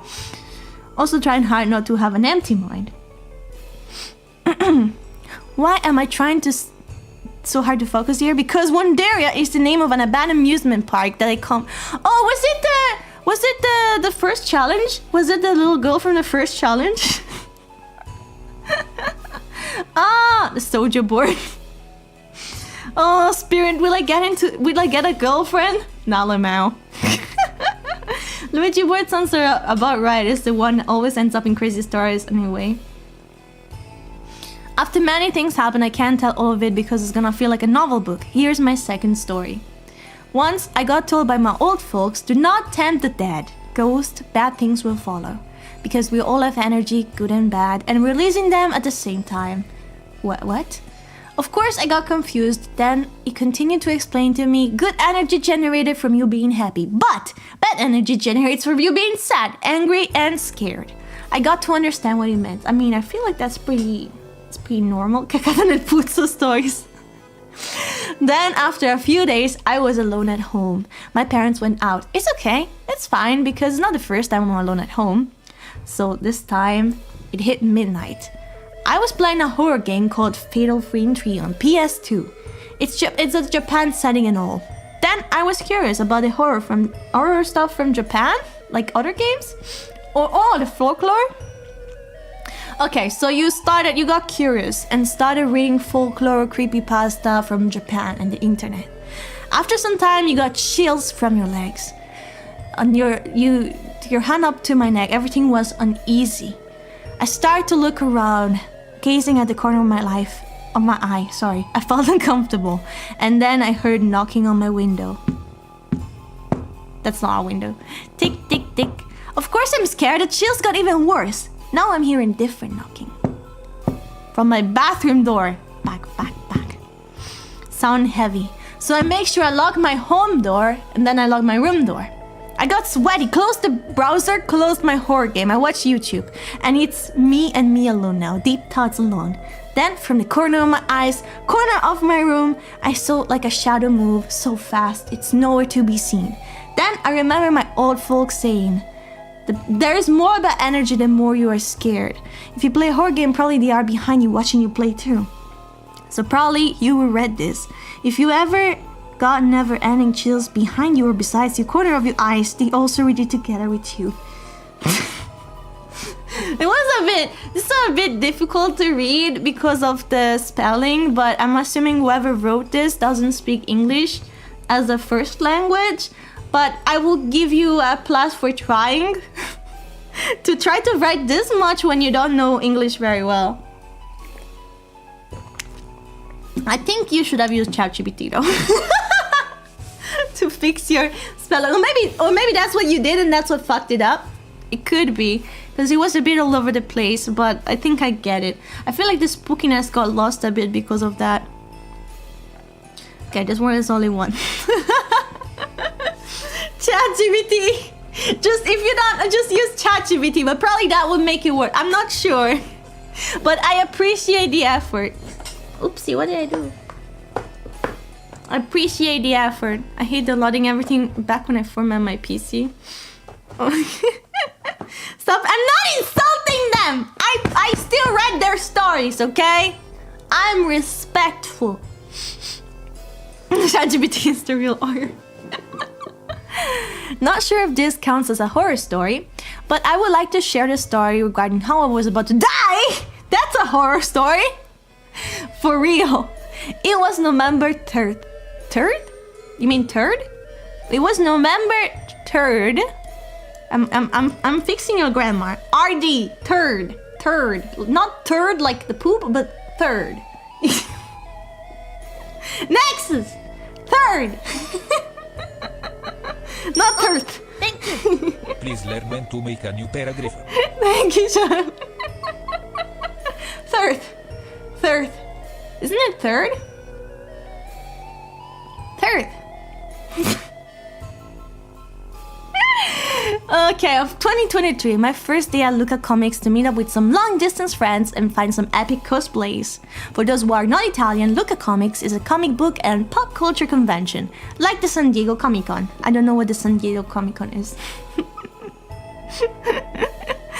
And it was time for me to go back to the hotel I booked with my parents. It was raining and it was also 21:49, so 9:49 p.m. or something. Don't remember it, but it was almost night. Luckily, I had an umbrella with me, but that wasn't the problem. The problem was that the battery of my cell phone ran out, so it died. I had terrible cell phone back then. Was it an iPhone or what? Usually the batteries on those last like shit. It's the same as Luca, but in San Diego. I'm grading papers. My grammar is not that good either, but I'm not qualified. I'm just talking shit. And I couldn't for the love of me find nothing to recharge it. You mean anything to recharge it?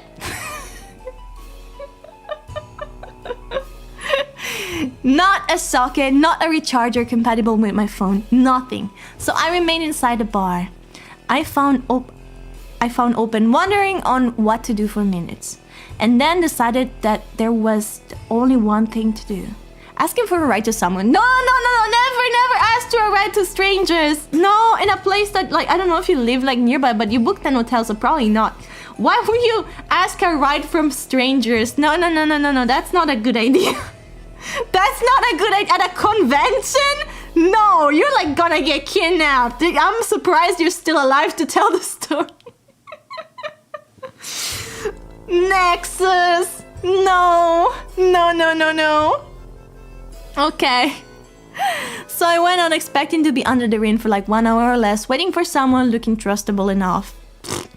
But while waiting, luckily I found another guy that spoke to me asking, "Are you waiting too?" I answered back with, "What?" And he said, "A taxi, are you waiting for a taxi?" And like that, I found out that randomly in front of that bar, taxis passed by. We talked for a bit, even finding out both that it was our first time being there in Luca. Before a taxi arrived and he took it. So at least I knew I had just to wait for another taxi to come. Wait a second. Weren't you waiting there before this guy? He took the taxi? Yo, wasn't this supposed to be your taxi? I mean, I guess, because you didn't know. But I was shitting myself, Capo. Dude, I would be shitting myself asking people that I don't know to ride me. There were multiple. Okay. I see. Okay. I'm also no. Okay, I say there were more people waiting, and then. Oh, I understand. Chatting was common in small towns. No, I'm never getting anyone in my car, and I'm never going in anyone's car. Too scary. No, fuck no. Thank you for the super. I'm not going into anyone's car. Thank you very much. And that was it. The taxi arrived, they gave me a passage to the hotel, and I paid the driver. So it was over, right? Oh, I wish. But no. Because this is where things got fucked up and unsettling. So I was in front of the giant gate that led into the main outside area of the hotel, but I didn't have any way to open it. There was something similar to an intercom where you had to input a code to open the gate, but I didn't know it. So I stood there pressing buttons at random, hoping to wake up somebody, anybody that would help me. There was also a bell to ring to call someone that would have opened the door, but nothing. Nobody seemed to be around there, not even the receptionist. Ooh, that's scary. They didn't have anything there to they didn't have like a, what's it called? You know, like night thingy, like night service. Why's there always a white van? I don't know. I guess because those are common to deliver stuff though. I don't know how you're doing to read this. Don't worry about it. It's just because I have it very close now. So I remained there under the rain, in the cold, without knowing what to do for what it felt like hours. In reality, they were just minutes, but it felt like more. I understand that feeling completely because sometimes when I'm bored or something, or you know, where overall, like when the situation is shitty, like for example, when you're like in school or you're at work and it's like very slow, like, you know, time feels longer, but in reality, it's just been like a little bit. That's the opposite of when I stream. When I stream, I look at the time, it's been 1 hour. It felt like 3 minutes. It's the opposite of work, I swear to God. Having accepted that I wasn't completely alone in this situation, I tried to search for a covered area where I would sleep for the night. And as I found a little abandoned shed similar to a stable with a metallic roof and some metallic walls at the side and the back too, in the open, I felt like there was someone, or rather something, spying on me.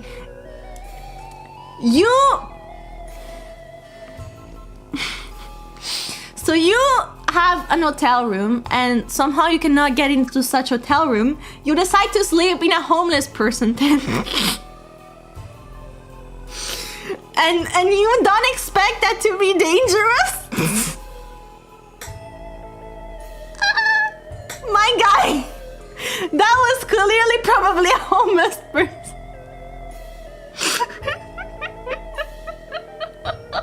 My God. Oh my God. Okay. I discarded the thought though and went under that roof, searching the most comfortable spot where I would lie. And it was right then that I heard it. Something unknown scratching the metallic wall behind me while I was watching the open part. At first, I thought it was just the rain or some natural object like a stick or something similar, but the scratching was too loud and continuous to be a simple wood stick or something else not alive. It had to be a living being. At first, I just waited here, thinking that it would just stop, but no. The scratching kept going for don't know how long before I started to go at the sides of the wall. Not at the side of the stable, mind you, it was still behind me, behind the metallic wall, but now it was moving, like it was analyzing me while I stood up there, completely unsettled and still. Having had enough of waiting there for something that probably killed me, I ran away from the stable while incredibly keeping my mouth shut. In any other case, I would probably scream like a baby. And went back in the front gate, where I was about to sleep out of desperation until I didn't notice three figures walking towards the hotel from the road at night. I recognized one of them as it was a dude dressed in a wooden box robot that I saw during that day, and they opened the gate with their code. They were a family too, composed of the mother and his 2 children, a guy and a girl. Donna spared the details about me, desperately trying to remember my mother's phone number and trying to call her with the woman's phone. But at least from the house the family entered in came out another woman that I found out to be the assistant of the hotel that told me 2 things. First, the receptionist was at home at that moment. Hassle. And 2, even though she couldn't make me enter the house there without permission, she helped me by taking a key to open the door leading to that area, with the indoor room where there was my room too. At last I was finally safe, but not calm. In fact, when I got to my room and knocked the bell, my mother opened me, and turns out not only she forgot to tell me the code on WhatsApp or anything else, but she also was asleep all the time while you were risking your life and didn't hear the bell ringing when you were in front of the intercom pressing buttons at random. I was too tired to get angry, even because I was still thinking about what was that thing that scratched the metallic wall back there. Maybe it was a dog that felt my human scent mixed with the rain. Maybe it was a cat trying to enter inside the fine repair. I guess I'll never really know. But this taught me a very important lesson. Never trust your life in the hands of your parents. That's fucking bad parenting, what the fuck? It was a skinwalker following. So, you were really gonna sleep in that shed? In the open? Where everyone could have come in there? Let's talk about that. You have the surviving skill of a dead panda. Pandas already are pretty bad with surviving skill, okay? You have a surviving skill of a blind dead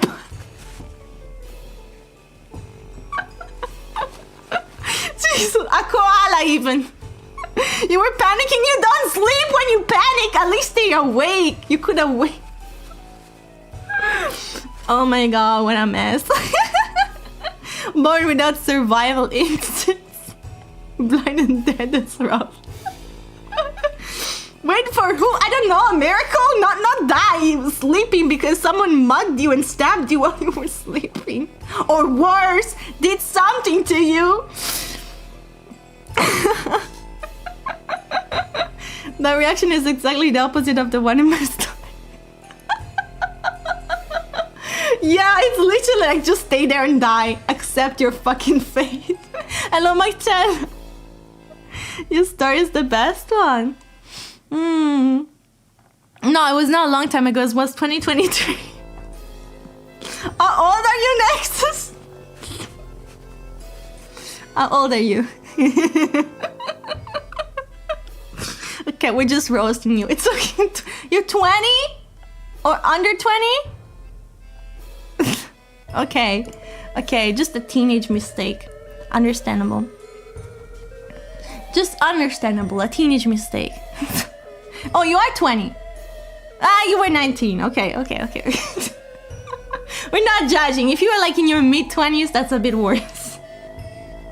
Simpler times as 2023. last freaking month. Last year, not last month. Last year. The story happened around December 2018. I had just moved house, a small but comfortable apartment. In that period, I had made new acquaintances with two friends that decided to go out and explore the vicinity of the new home. It was evening, and since my house was attached to a hectare of land, we took a small road to the side of it.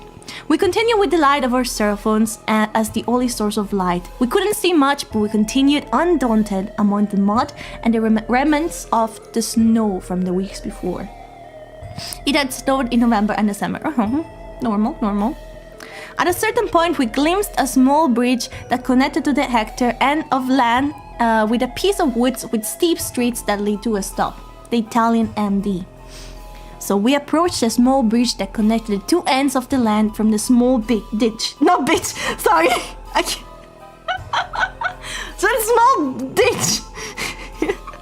But right at that moment, we heard footsteps coming from the opposite side of the bridge. We didn't hide or anything, even if it's quite strange to meet people in that remote place at 10:30 at night. It was a man with a black baklava. And it was quite strange to meet people in a remote place at 10:30. Oh, sorry, I reread fucking the same line. At that moment, we just thought it was just because it was cool or because it was cold, until we noticed that he was standing in front of the bridge staring into space, as he looked like someone who had moved something heavy and was catching his breath. The guy heard us walking in that direction and turned around suddenly. We didn't even have the time to let him turn, that we ran toward the little street and gave onto the road. We have not heard from that man again or what he was done in that place at the time. I'm only aware of the fact that I have not come out after a certain hour from my house. Outside my house. Thanks for your attention. It's real. I'm all serious. Jano, thank you, Jano. Oh my god. What is a baklava? What is a baklava? Baklava. Actually, I don't know what that is. It's like a hat? Passamontagna. Ah! Passamontagna. 100% real, not fake. 100% real outfit. Sorry, I had to blow my nose. Face mask. Oh, like the one to rub people, right? A whole classmate of mine. He the guy that bullied me, by the way, he became quite a criminal. And he tried to like rob a local shop while wearing one of those things.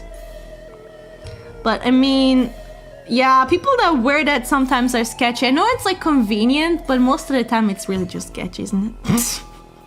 It's really sketchy. See you, Raris. Bye bye. The English is not so real. Another event that shook me deeply was always around the end of 2018. That was one hell of a year. Beginning of 2019. On TikTok, the filter of an AI that portrayed you in anime version or something like that had become very popular. The fact is that even though I hated TikTok, the idea intrigued me and so I tried it. So wait, you tried the AI stuff? The one that goes like, it's the one that like has like, what was it like?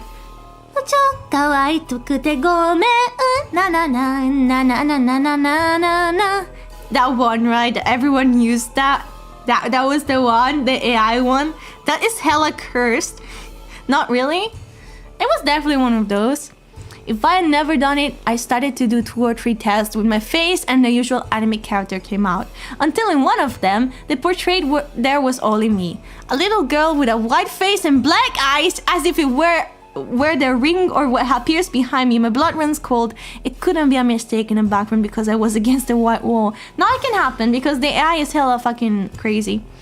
Shaking my doubt, I started to try it on objects from my bed under the covers. No reaction until I photographed the 2 gaming chairs in front of my bed. If you go look for my accounts, the TikTok is still there. 2 girls with whitish faces and empty eyes who were looking straight at me in their room. After that, I always turn the chair to the opposite side of the bed when I go to sleep. Is it just a prank of the AI? Probably, but it made me shame myself anyway. It's probably like the AI is just malfunctioning. It can happen. You got a weird glitch thingy. TikTok. Thank you for the stories. Thank you. Okay, let's see. What else do we have? We're halfway through the stories. My story is called The Pineapple Pizza. Lovers, once upon a time, there was a kid named Capo who entered a pizza restaurant and she was served by a chef named Alex.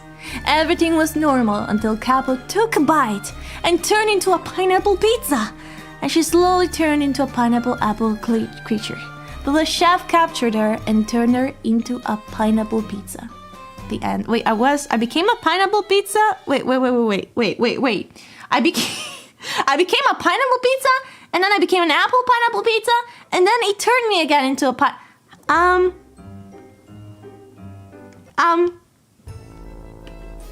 I see. My favorite story.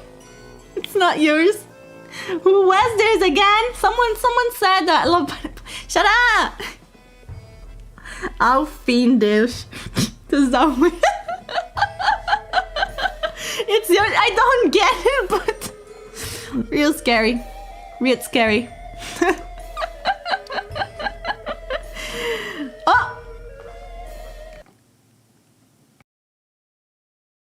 Oh! What the fuck did they click? That was scary. Chills, literal chills. It was number 5. Number 5 killed my brother. Oh my god, I forgot about that part. Thank you. That is such demure. Very demure, very nice storytelling from Brooklyn Nine-Nine. You could probably script for a TV show or something. Just saying. Thank you very much. That was very scary. I'm shitting my pants right now as we speak. Okay, hi Capo Miyo.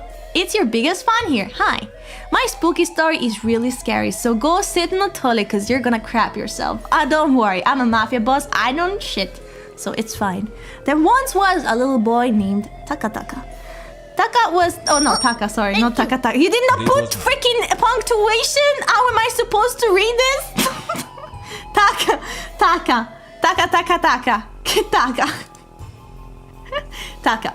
Sorry, let me read properly. That wasn't me. Thank you, Zachary. Taka was a happy little kid who liked playing video games, GameCube, and gossip with his mother and the other ladies around the neighborhood. Then, one day, a mysterious woman came into town. She had very imposing presence and a big personality.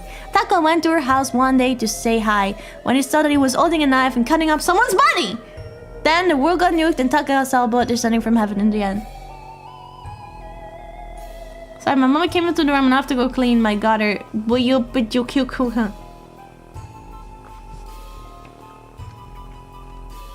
Seek Christ. Seek God, please. What was that? Seek God.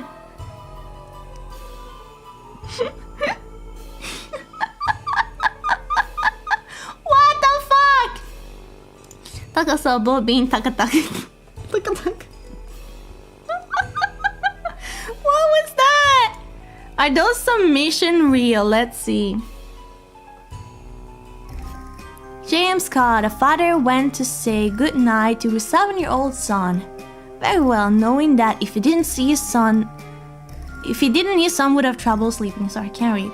It was a nightly routine between them. He entered the dimly lit room where his son waited under his blanket. With the first glance, the father could tell there was something unusual about his son. Tonight, he couldn't put his finger on it. It looked the same, but had a grin that drew from ear to ear. I can't do that. Thank you. God can't save you from the Taka-taka dos. fosfacina con occhi a cuore. Thank you! God can't save you from... What? Oh my god. You okay, buddy? The father asked. The son nodded, still with a grin, before saying, Daddy, check for monsters under my bed. The father chuckled a bit before getting on his knees to check, only to satisfy his son. Then, there, under the bed, pale and afraid, was his son. His real son. He whispered, Daddy, there's someone under my bed. This is the oldest one, the oldest story in the book. The oldest story in the book. But thanks I guess for submitting this. It's supposed to be scary, but yeah, thank you. I'm back with dog shit pulver cappuccino and I see that. I'm gonna slap you with this book, fellas. I'm gonna this book. I will curse you with my curved eye. Pretend to be scared. Oh my goodness. Oh my god. Where's my buttons? Oops, what did I click? This story is from back when I was on guard duty, one night. While doing my nightly rounds, I spotted a child walking past one of the restrooms. I saw them going into the distance on the restroom mirror, so I tried to tail them, but eventually lost them. When I went to check the next morning, the restroom didn't have mirrors in the first place. I still get flashbacks. Save me, Capo! Done with work, exhausted on me, went to sit on my sofa. Next thing I noticed, the sky outside were painted orange. It appears I had slept for a straight 22 hours. Good thing I had the next day off. This is yours. Good thing. Thank you, Zakir. I would save you if I could, but I believe you're damned. You're probably damned. You need to purify yourself. Average hangover. Oh, this is a long one. I believe this is like last minute though. The story begins with a man and his friends driving drunk at night. He was shocked to see a ghost on his car window until they had an accident in a tunnel. Elsewhere, a high school student named Astori was invited by her boyfriend, Rifa, to go to a night party. There, they secretly had bed eggs until Astori got pregante and asked Rifa to take responsibility. He had visited Rifa's house, but Rifa's father gave him a lot of money, so he immediately refused. A few months later, he was told that Rifa was with her friends at a nightclub and asked Rifa to take responsibility. Rifa then gave Astari a drink until she passed out. You're not supposed to drink if you're pregnant. He tried to pregnant, get rid of the pregnant. After that, Rifa contacted Ono, who is Ono now? Nolly and Gan, to help her take Astari to an illegal No!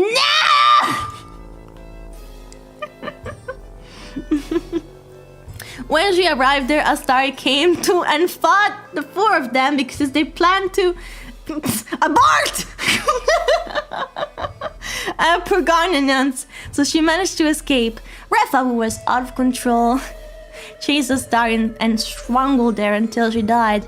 Then Refa buried her and her baby secretly without her friend's knowledge. Astari's spirit and her baby were taken by the figure of the Kuntilnak monster. What is that? Is that like... What is the Kuntilnak? Kuntilnak? I don't know how to pronounce that. And they have to go to jail. 3 years later, Ref returned to Indonesia. Oh, it's Indonesia! After studying in Australia and already had a lover named Agnes. The night Rifa had a nightmare and was disturbed by the spirit of Astari and her baby. Meanwhile, Gan, who was relaxing in the swimming pool, was attacked by the Kuntilanak figure until he drowned. Nobody who saw that... Wait, what? Nobody who saw that Gan was that tired to carry him. But he also saw the figure, so he tripped and hit his head on the wall. Tina and Timbo saw the two of them unconscious and tried to take them to the hospital, but Tina fainted because she saw the Kuntilanak figure and Timbo could only scream in fear. At Kun's funeral, Timbo warned his friends about the Kuntilanak. I can't read that. Figure that attacked Gun and Noldi, but they ignored him. That night, Noldi, who was being treated in the hospital, was disturbed and attacked by the spirit of Astari and a baby until he died. Timbo then came and tried to help Noldi, but it was too late. In the recording studio, Timbo turned it onto their band recording and Astari's screams were heard. Refa was very angry because he was scared and immediately left the remaining ones. Agnes chased Refa and calmed her down, but Agnes was disturbing the whatever figure that night. Agnes had followed Refa and saw her throwing the baby's body into the trash, but Agnes hallucinated after and realized that Refa was with Onal and Timbo. What the fuck? I'm a bit lost. A colleague of my mom told me this. Once I went to put a daughter to sleep, she said, "There is a monster in the wardrobe, go check it." It went in the wardrobe, there was... Kid will look at Zali, there were... Okay. Oh, it's that one. It's the same story. It's the same story. Oh, it was a twin! Wait, never mind! Okay, that's a different one. The next day they went to the villa and Timbo brought chicken feet as bait so they could make peace with the Kuntilanak. When they set the bait in the field, Agnes saw Astari's history of getting pregnant out of wedlock. That night Timbo recited a spell, but Rifa was very angry because she felt she was being toyed with by Timbo. Astari has found out about Rifa's past and immediately left the field. Rifa chased Agnes and they went straight home. While in the field, several Kuntilanak have come because of Timbo's spell, but Ono suddenly died immediately after they arrived, accompanied by a very frightened Timbo. Agnes then visited Astari's friend's house to ask for information on Astari's home address. In the apartment, Rifa was disturbed and attacked by the spirit of Astari's and her baby, until Rifa went crazy. The next day, Agnes and Rifa go to Astari's house and are greeted by Astari's mother, Mira. But Agnes finally realizes that Astari's house is empty and unkept, while Rifa hallucinates that he has eggs with Agnes until she has mental disorder and is forced to be taken to a mental hospital. What? What are you making me read? Agnes also got information from local residents that Mira committed unaliving after she found out that Astaria died. Agnes then reports this to Rafa's father, who is sick, and then father suggests that Agnes return to Australia so that she can take care of Rafa. Elsewhere, Sangaji, a shaman, performs a ritual and successfully nails Astari's head until she transforms into a human and is handed over to Rafa, who is happy to become accompanied by her ex-lover. The next day, Agnes visits Rifa at the mental hospital for the last time because she's going to be returned to Australia, but Rifa instead introduces Astari to Agnes. Agnes is shocked to see Astari and immediately leaves them. While they were making out, Rifa pulled out the nail stuck in Astari's head that made her human, so Astari turned into a red Kuntilanak and stabbed Rifa's neck with the nail until she died.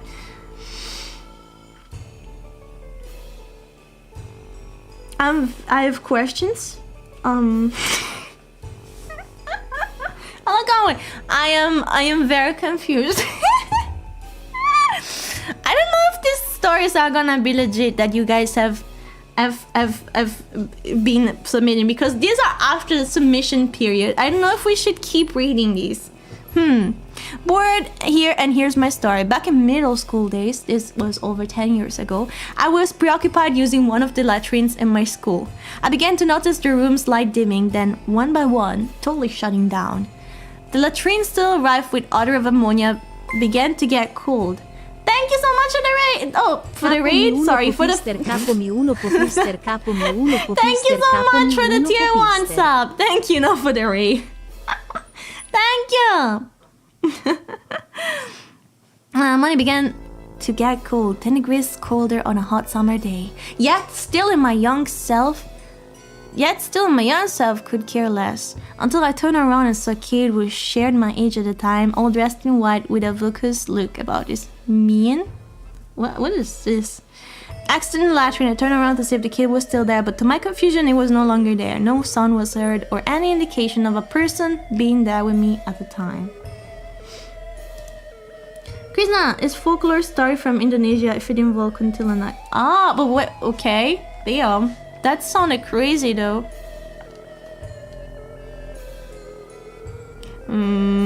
That is... Oh, you submitted the same story twice. It's still Rifa and Agnes. I don't think we should read that. What's the second story? Where you're going home, you feel you've been watching. You're getting chased by One-chan, not One-chan. Guys, okay, wait, let me check. It's becoming hard to read. I think we're done with the stories. I think you guys probably gibberished. You probably gibberished my thing, huh? You probably wrote lots of gibberish in here. Okay, sorry. If you did not submit in the submission period, it is over. But we might do this again in the future. The brain rot is too strong. Now let me tell you my stories. Hold up. Let me get rid of the thing behind me and can I make like some effects? Hold up. I'll tell you my stories now. I'll tell you my stories. If I can. Okay, wait, I wanna have some cool effect on, can I?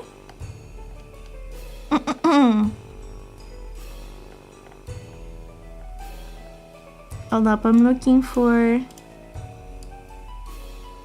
Aha! Okay, wait. I need some cool music. Do I have some modern music? Should I keep this music maybe? My head was hurting too reading that. But living in a fat, yeah. But thank you so much for submitting your stories, guys. If you have submitted too late and you fill this place with gibberish, I'm a bit confused, but I still thank you for your submission. Thank you for the effort you put into it. I feel like some of you guys need to work a bit more on your writing skills, but I'm not the best either. But maybe you should learn to do some spaces. You know, go down with the paragraph a little bit. That was the scariest thing ever. To read "you are" written like that. Or I'm not even English. I'm Italian. It's okay. I believe in you that you can become better, because I can also become better. We can all improve. There's room for improvement. I had like 2 stories. Problem is I hate no right. You could always like tell ChatGPT. Don't criticize us. I will. You know what? Criticism is good because it means you can improve. Play too much Dead Space in high school. Don't worry about it. I feel like criticism is good. Always telling you guys are perfect, it's not good, because that means you will not improve yourself. But telling you that you can fix yourself is a good thing, okay? I'm just trying to be helpful here.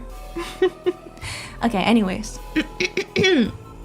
So my story was... I already told like some of these stories, but I do wonder... I had like a couple, but I feel like I mostly remember this one the most. So it was when I was about 12 years old, I went camping for the very first time in my life. It was with schoolmates, and I kind of got talked into it by like a friend of mine. So I went, right? It would have been fine. It would have been okay because I was with a friend. And I mean, you know, it was an overall okay experience. I burned myself on by not bringing sunscreen, which was also very scary. But the scary moment happened when like there was like a courage challenge. Hold up, I need to blow my nose. We had a courage challenge where like we had to walk all the way into the middle of the forest and retrieve something and then bring it back. And we were going in like a bravery thing, yeah, a bravery thing. And we were all going in couples, right? We were like going in groups, in couples. You were supposed to like go in couples. There was the female version. We went in couples. Like in the male side, they had to go by themselves, but the girls were supposed to like go together. So I went with my best friend because, well, of course, I went with my freaking best friend, and we went halfway through. Now the thing is, there was the don, because we were like going there with the school, right? And there was a priest, because I went to like a priest school. And so the don was like hiding in the woods with like a crew, and they were trying to scare us, right? So there was some sounds, like some rattling in the middle of the wood, in the middle of the like bushes. And my friend, she was fucking scared. She was shaking like a leaf, and I talked her into that because I thought it was the coolest shit ever. And we both had torches, right? We both had torches. Everything was fine. My torch was a bit low on battery, but like I was with her and she was okay. Except we hear a very strong noise, and she fucking says, "I can't do this," and she runs back. And it was like we're halfway through, and I was just standing there. I was just standing there, and I kept walking, except my sense of direction is absolute dog shit. My sense of direction is terrible, and it was very fucking dark, and my flashlight started like lower, like it started, you know, it started lampeggiando, it started like fade. And so I was like, shit. And then I heard another rustling in the thing, and I was like, okay, flickering. It was flickering. And then I was like, okay, maybe I should go back. So I tried to go back like an idiot. I kept like turning on and off the torch to like try to save things, but it was like so fucking dark because it was like in the mountains. I've never been in a place so dark, and I was like, I didn't even remember the tree anymore. So I started like walking inside the wood, not even on the path, but like between the woods, between the trees and the bushes. And eventually I reached the river. And I kind of like went inside the ditch. Okay, I did not meet any Baba. I did not meet anyone. I was just standing there, and I was just sitting like by the, and I was like cool with it, by the way. I was like trying to like, I was okay. I was trying not to worry about it too much, but it was like terrifying. But outside I was like, ha, okay, that's funny. I was like 12. I was like, it's fine. That's cool. I'm so edgy. Kill me. So at that point I knew I would have probably been doomed, so I started like, the torch was still working, so I started turning on and off the torch, and eventually like people came find me because I was also like kind of screaming a little bit like help, and I was like, the river was on the other side because we had to cross a bridge to go like inside the forest, so I was close by. I just had to find my way, but I didn't have any freaking light, and I don't know how to swim, so if I fell inside the river I would have been fucking gone for. And I was literally on the edge. Like, you know, because it was like perpendicular, so I was just like hanging on there on the rocks. And so eventually someone came to find me, and that was fine, but it was probably the closest I got to dying in like ever. Because that was really creepy. And you know what else is creepy? Apparently everyone else in my group abandoned. No one made the challenge because halfway through even the priest left because he said he spotted what could have been a wolf. And so he rushed everyone back. He was like waiting at the end line, but he rushed everyone back. I left behind. I could have gotten snatched by a wolf or a coyote or whatever the fuck could have been in that. A wolf, probably. I could have been snatched by a wolf and I would have, yeah. So that was terrifying. I was almost a goner. Yeah. The rustling was not the priest trying to scare us. Apparently, it was probably an actual animal. And yeah, the priest like rushed everyone out, and they were like, "Why are you here? What were you doing?" We were like, "Your friend was crying." And I was like, "I'm okay." And they were like, "Damn, you got some balls, kid." And I was like, yeah, I was so proud, but inside of me I was like dead inside. I was shitting myself. They couldn't smell the shit inside my pants because I'm a mafia boss, so I can't really poop, but I pooped spiritually. I spiritually shit myself. Yeah, that was one of them. And then I already told you about the one time that I was like that was very short. Another time that I was almost killed, I guess, almost died, not killed, but like died, was when I was also, this stuff always happened to me in church related stuff, by the way. I swear to God, whenever I went camping with like the church people, or I had like activities with the church people, I always ended up in trouble. Whether I like kicked someone in the face, or I got lost in a wood, or worse, like it always happened in those. So what have you done to God? I don't know. The other one, I told this one before, but it was not very much in detail. So we were in a church trip, you know, like those things. Like we went like to find these ladies, that like in this like nun place where they had like all these people that they sheltered, and they made like beautiful jewelry and stuff like that. And there was the mountain area, and we had to go like somewhere in the mountain. It was like semi-camping, except like it was only for the day, and it was like afternoon. It was not night, it was not dark, but that day I had a huge fight with my friend, which was also, you know, in the thingy with me, and we had to kind of like race, by the way, because the people told us we had to race in the mountain stuff. Because I don't remember what the fuck it was, but I think it was not meant to, like, it was too fucking dangerous. I think it was stupid to make children do that.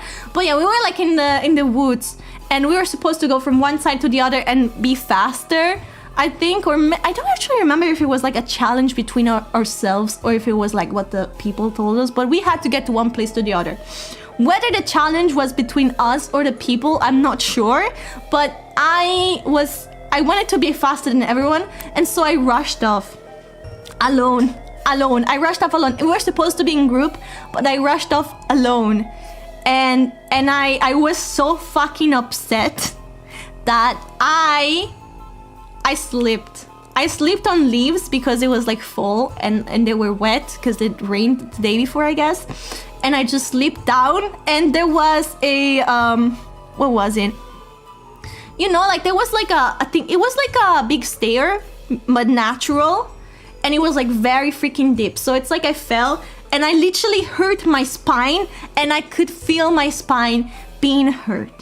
And I was like alone, and I like, you know, when you go into shock because like you hurt yourself very much. So I started like breathing like that. You criticize me. I was 12. I was like 11, 12. I was probably even like, yeah, I was 11 probably or some.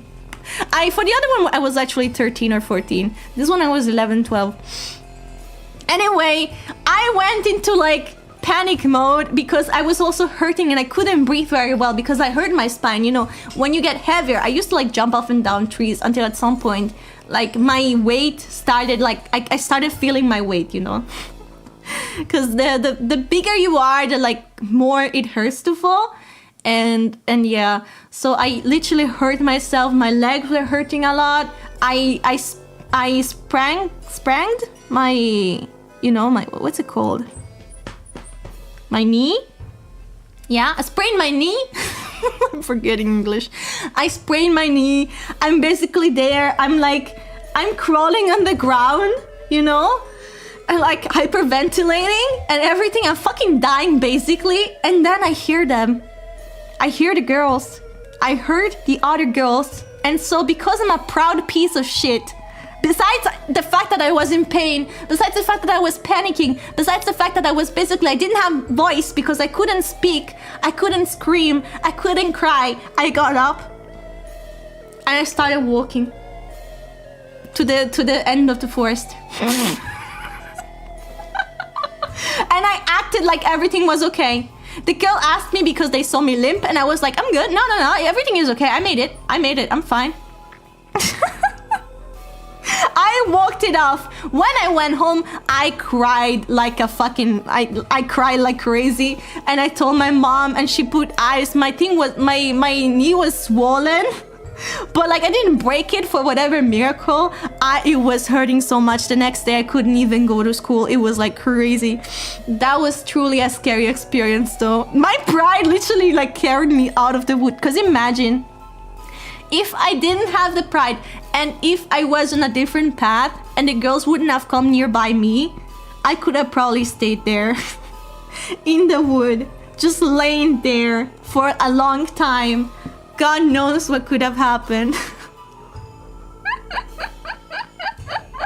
Tappo, everything fine. No, I'm always like, I think I'm a very like proud person. To a point it's kind of annoying, I guess. But I take stuff very fucking seriously when it comes like challenges, so I'm very competitive. It's like one of my most negative.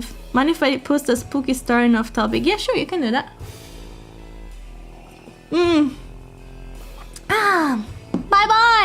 Bye bye, Mimi. Thank you for the company, bro. What else do I have? Well, besides the fact that, you know, my house is extremely haunted. Hello, Zabrios, you are late. We're done with the stories by viewers, but I'm still blabbing. Bro is gender neutral. I'm a woman. I can say that. Bro is gender neutral. You have one story? What is your story? I'm blowing my nose.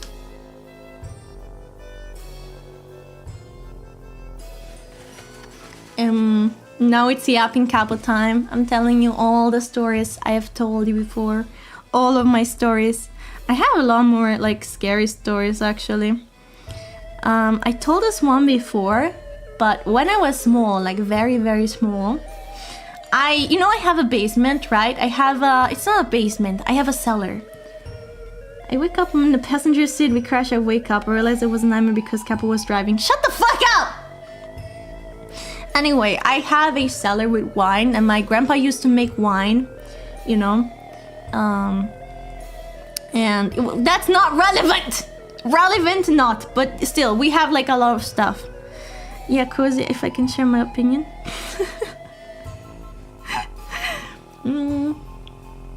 But I used to like, there were like, I don't know how to explain, there were like tables where the like jars were on, and when I was small, I remember like crawling under there, and it was definitely my imagination, but I felt like, you know, when you're a kid, you have the craziest imagination, because thinking back on it, I think I was like a bit schizophrenic when I was a child.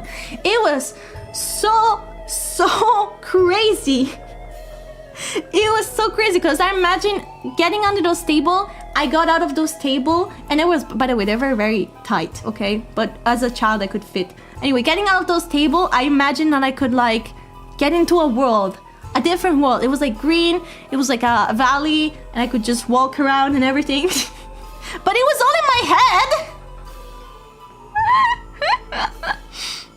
Anyway, like every time like I got to the cellar, I used to like go down there, basically crawling to this small space, and imagine I went to like Narnia or some shit. Maybe I watched like, that was the time I watched like Alice in Wonderland, so maybe that's what it was. I was just like imagining I was like in some place, like as I was laying there near to the cobwebs of spiders that were mummified, because I have mummified spiders in my cellar, but I was just laying there until one day, as I got bigger, I went there again, except I kind of got stuck under there, and it was so terrifying because I was just laying there under there, and eventually I got out and I never went inside there ever again. But that was so fucking scary because it took me a bit because I had to like twist myself out of there. It was so fucking tight down there.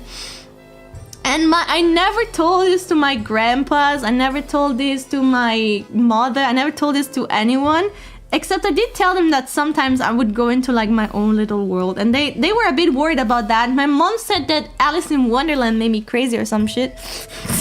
I also used to do that in the crack of my bed, by the way.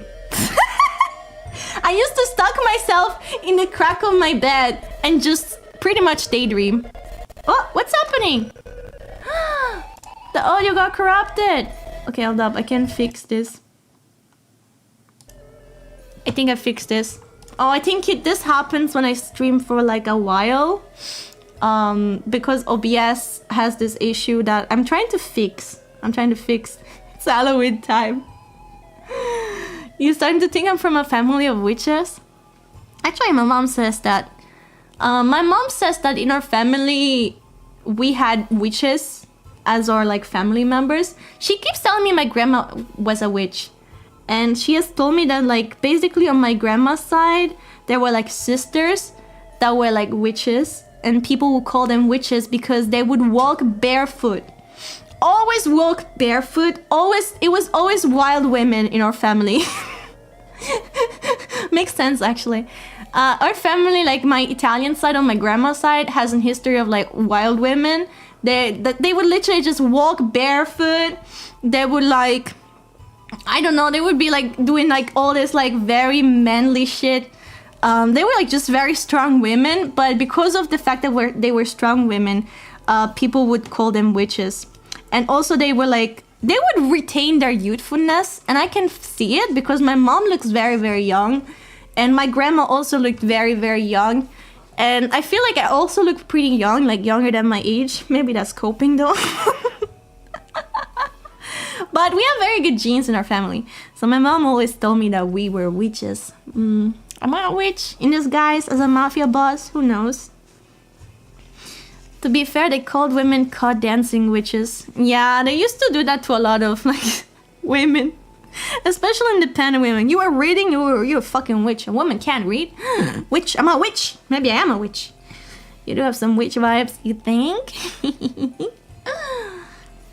Who knew? Since I ran barefoot everywhere outside until I was teen, that I was a witch too. No, it's just because I guess that they were a bit weird, so people were calling them witches.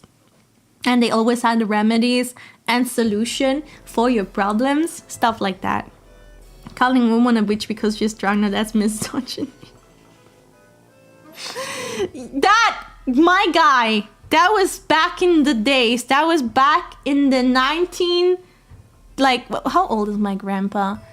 Let's see. My grandpa should be... He died when he was 93 in 2016. So that would be...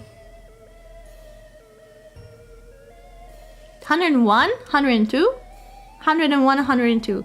So 101 and 102 years ago, that would be 1920, 24, 1923, 22, 1922. I'm so fucking bad with math.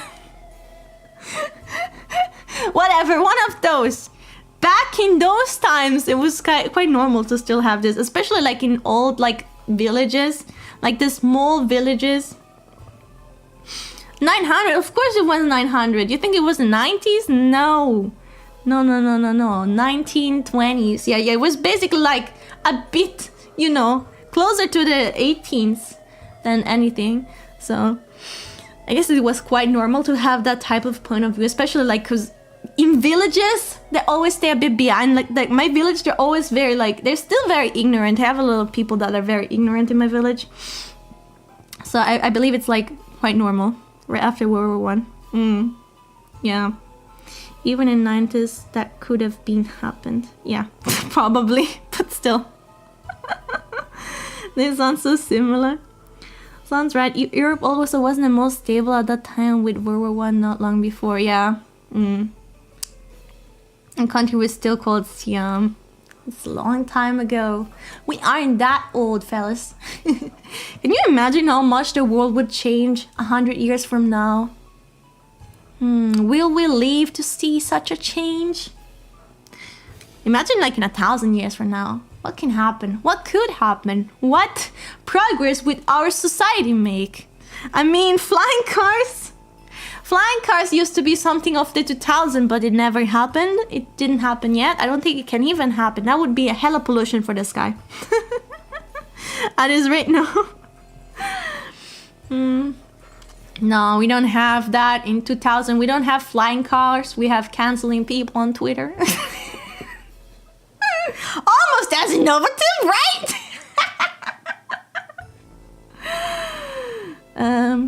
What a world. We have flying cars, helicopter. I mean, yeah, I guess so. They're not quite as obtainable by everyone as cars and as drivable as cars. Not everyone can just get an helicopter as they could just get a car. I mean, you need a license, but I mean, isn't a helicopter like very, very expensive compared to a car? Anime girls becoming real? Yeah, you're right. That's progress. That is progress. Okay, that was all. I don't have any more stories to tell, so I think we should... Let me just... Oh god, how do I fix myself? I mean, technically I have more stories to tell, I just don't have them in mind. But I think the one where I was stuck in camping is probably my most scary experience. I've never been in like cities alone in the darkness, and my village is pretty chill, so I never have any like bad experiences walking around in the dark because my place is very safe. I can walk alone in the dark and no one is gonna happen to me. Although I don't know if I can say this because maybe you can look it up, but let's just say in my area I know of someone that has been murdered because she had a lover that she broke up to, and she then later stalked her in my village, basically. So I won't share too much details, but yeah, she has passed away. Uncle Pier, what?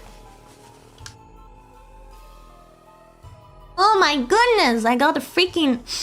My nose is killing me. Is it a famous case? I don't know if it is famous. I won't describe how she died, but she did die, and it was because of the ex. And it was someone that I met when I was like a child. Shut up! It was someone I met when I was a child. I won't describe the details, but yeah. It was... I don't know if it was like worldwide, but it was definitely something that was in the journal here. It was discussed a lot in the following years even. Like when I was a child, I was still told about that. And that's why I was told, Capo, don't find a boyfriend. Capo, just stay. I was a child. Capo, just don't find a boyfriend. Just be happy. It's the way you... It was sad, yeah. But it was that was the only murder case here, I believe. Or one of the only. Like there wasn't many murder cases around here. I think we're kind of like lucky. And I took that advice seriously. Well, I'm not scared because I would assume that... I don't think anyone would just murder me. I don't think finding a loved one could get you in danger. Not everyone is like that. Finding a crazy one is a different thing. So you have to be careful who you choose to spend the rest of your life with, or not, or just like a year with. I don't know how much. I don't know how it works. Girlfriends. Girlfriends can be even more crazy.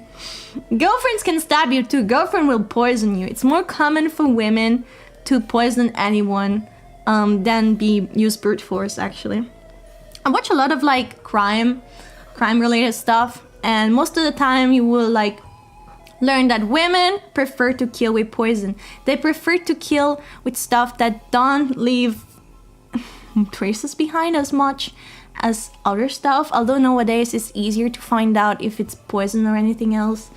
But men usually are the ones that use more brute force than anything. They would not choose poison most of the time. They would just like chop your head off or some shit. Murder you in cold blood. I know that's true with sewer slides. Our girlfriend can gift you a creepy elf. Exactly, and get you in trouble, get you cursed forever.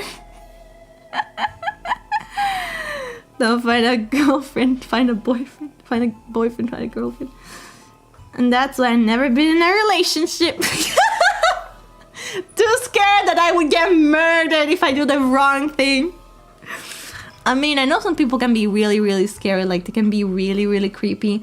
I know there's people that, like, can appear like a most normal person.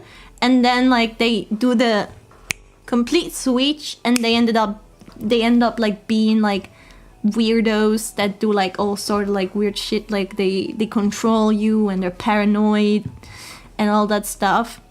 Because I had a friend that she was actually, she was paranoid that her boyfriend was cheating on her because she thought that her boyfriend was too good looking for her. She also, like, she was always joking about being a yandere because she was a fucking weeb. So she told me a lot of unsettling stuff and I never took it seriously, but she did tell me that if she ever found out that her boyfriend was cheating on her, she would have unalived him and she would have unalived herself. And that was very creepy and I'm kind of glad we don't talk anymore. She's also like, she also one time, she thought she was pregnant because, you know, and so by the same guy, and she was also like being paranoid because she still thought that her boyfriend was like cheating on her. But at the same time that she thought she was pregnant, she had a friend that was actually pregnant, also like 16 or 15-year-old, like pregnant girl, and she was 14. She thought she was Grigonton, and because her friend was pregnant, and so for whatever reason, she you know, women, sometimes the stuff doesn't come, and like she was like, she thought she was pregnant too. And she started thinking about it, and then she was paranoid. She was like, and that led up to her breaking up with her boyfriend at the time, because she thought she was pregnant. And of course, the guy did not want any responsibility if that was the case. And also, she was not mentally stable, and she was 14. She would have been like a great VTuber. She would have been a great stereotypical VTuber, wouldn't she? No. But yeah, after that she found another boyfriend and they also broke up at some point because she was also paranoid. But he got her to do weed and he got her to do drugs, and after that we stopped speaking. But I know they broke up because near the time, like, we're starting to speak less and less. I heard from another friend that they broke up and she took it very, very bad. That another friend of mine had to be on like the phone with her because she was scared that she would do something. It was like, I am so scared to have people like that into my life because literally it was also draining my energy a little bit, and I wasn't as close to her as my other friend was. And it's so scary to have a friend like that in your life that, you know, you never know what they could actually do because they always say this crazy shit. It's scary, man. One of my cousin's friend murdered her child to get back to her boyfriend breaking up. That's fucking insane. All of this just to you. I'm almost jealous. What do you mean just to me?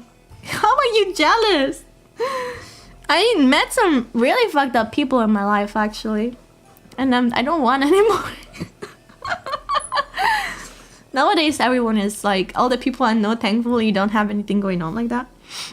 But, when I was like a teen, especially because it was art school, I feel like in art school, it's like where the freaks are.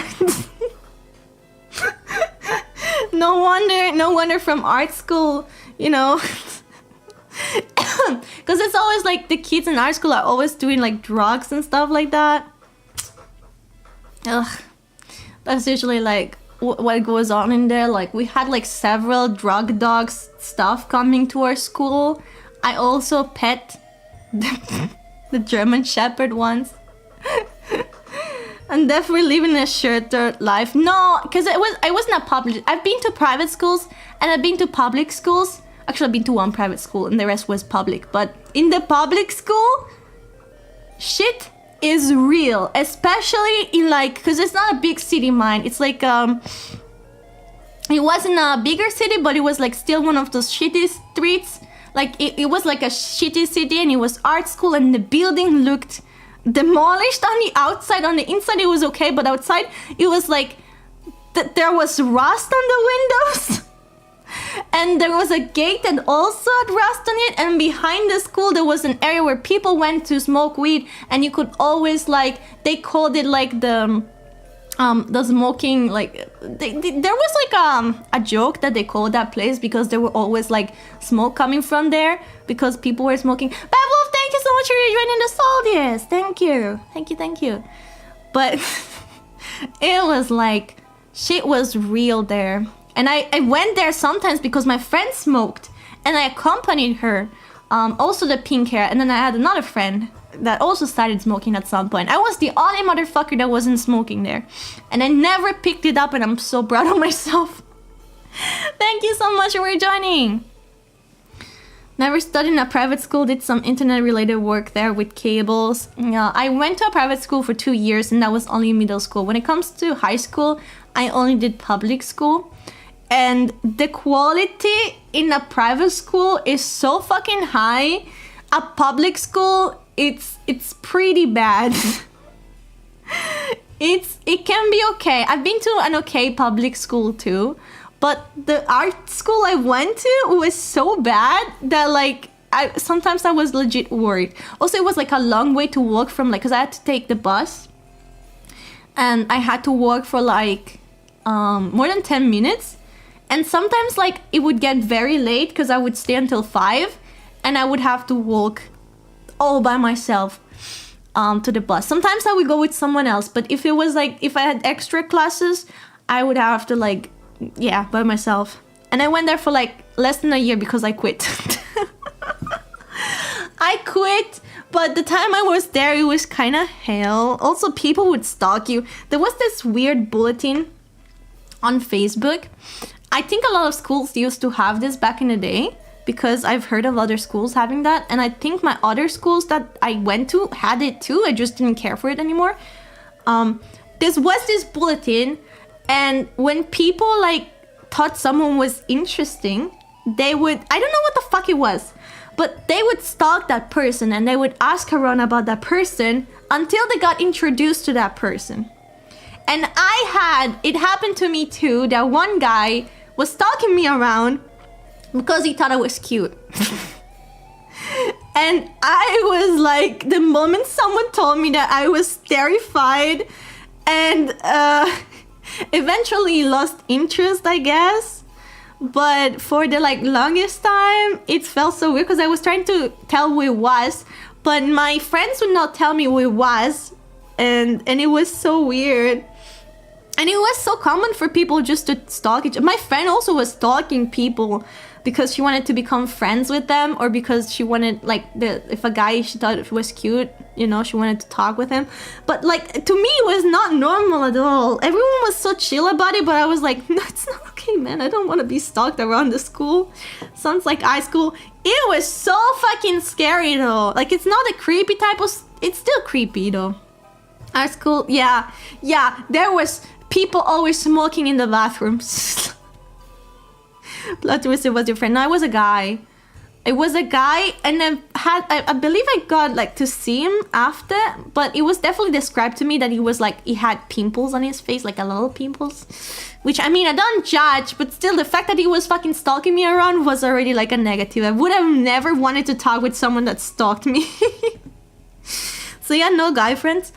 In art school, it was mostly girls. In art school, it was mostly girls, and there were a few guys, and the few guys that were there, some of them were gay. The guy that stalked me, he was an upperclassman, I believe like 2 years older than me even. I was 14, he was 16, I think. I was about that time. So, I never even talked with that guy, but it was so fucking weird. In my class, there was only one guy. No, actually there were two guys. One of them had a girlfriend. And the other one, no, there were three guys actually. One of them was very short, and one of my friends liked him. And the third guy he kept saying he was gay, but then they saw him like with a girl, so it was very confusing. And then the third one was with a girl. He was like with a girl, and they were like the perfect couple, and they kept like kissing each other inside the school on the table and making everyone uncomfortable. And I remember that a lot because like they were just literally, they would sit on the fucking table and just kiss, and I was like, what the fuck? And that was so fucking annoying. I hated in high school, I hated whenever someone was in a relationship because it was so fucking annoying. And then when they broke up, it was so fucking weird because the whole class was divided. The whole class became divided because some people were on the guy's side and some people were on the girl's side. Most of the time it was girls on the girl's side, and I believe at near the end that before I stopped going, they also broke up. So they were together for like a good more than half a year, but they were like, ooh. Can you imagine going to private school? Private school was nice though. Private school was nice. That public school, I mean, it definitely creates character though, because private school kids, I came from a public middle school, and then I went, you know, I had like a rough time there, and then I went to a private school, and everyone was like a little prince or a little princess. A lot of them, there were some okay ones, and I befriended them, but a lot of them were very stuck up because their parents had like money. And yeah, it felt like also they would not stand a chance in a fight, because I believe I kicked one and he fucking cried in the ass. I kicked him and he cried. And he was trying to bully me, okay? And I kicked him in front of a teacher, and the teacher approved because she couldn't stand him. So it was definitely a place. I came from a place where I had to fight for my life. I'm a good sleep cannibal. Thank you so much. Gute Nacht und schlaf gut. Good teacher. Yeah, she was so based. She was an art teacher, by the way. And she was not Italian. I believe she was like from Belgium. She was based. She was very based. She didn't give a shit. She was like, they called her weird because she was a bit weird. But she liked me and I liked her too. She was also cool. She had like short hair and glasses. And she was cool. I had another like teacher with short hair and glasses that was like Italian teacher, and she was very young. She was like 20 something, 26, 25, and she was like very good looking, and she was so tall, and she would wear like heels, and she would wear like this skirt, and she had like beautiful legs, and she was so cute. And that's probably like, I was like, damn. Questioning my sexuality back then. Because she was very, very good looking, and she was also fun. She played Dungeons and Dragons, which I never tried in my life, but I thought she was so cool because she had like Dungeons and Dragons stuff. She made us watch the coolest movies. Also, she was just so fucking cool. You guys probably would have crushed so hard on her because I did. She was the perfect woman, but she had a boyfriend. Ugh. Ugh. But she was so good. It was probably one of my coolest teachers. And she liked me also. A lot of teachers liked me because I was like dummy. And I was cute also, especially when I was like middle school. I was very cute. Not to brag, but a lot of teachers thought I was super cute. I was surprising if she didn't have a boyfriend. Yeah. La coca. I was always the coca. Yeah, I was always the favorite. Coca means like the favorite in Italian. Or I don't know. It's like coccola, you know. It's hard to explain. Also, she wouldn't date a child, right? Yeah, I was like 12. The who? Coca. It's I don't know how to explain to English. It's just a favorite. The teacher's pet, kinda like the teacher's pet. I was a bit of a teacher's pet, but I wasn't nerdy or anything. Cuddle. Yeah. The cut. I was pretty much like they would like protect me. Not Coca-Cola. No, not ferret. I was just the favorite. Shut up. But yeah, it was a good time. Teacher's pet. Yeah, basically, I was a teacher's pet. Teacher's pet is like the one that's always on the teacher's side. Which I kind of, you know what? I kind of bonded more than with teachers than younger people. Coca de la Prof, yeah, not Coca-Cola.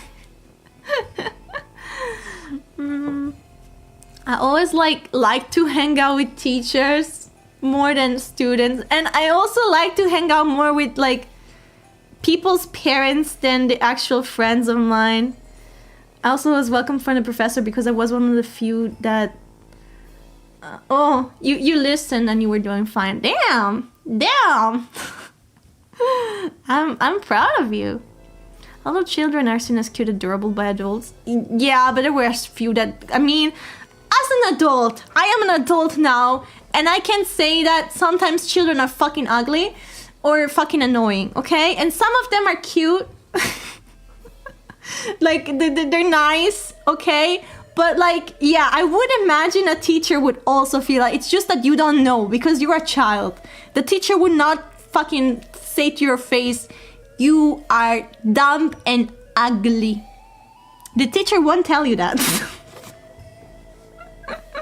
One to teacher, they're very annoying boy. But you can tell because they treat you different.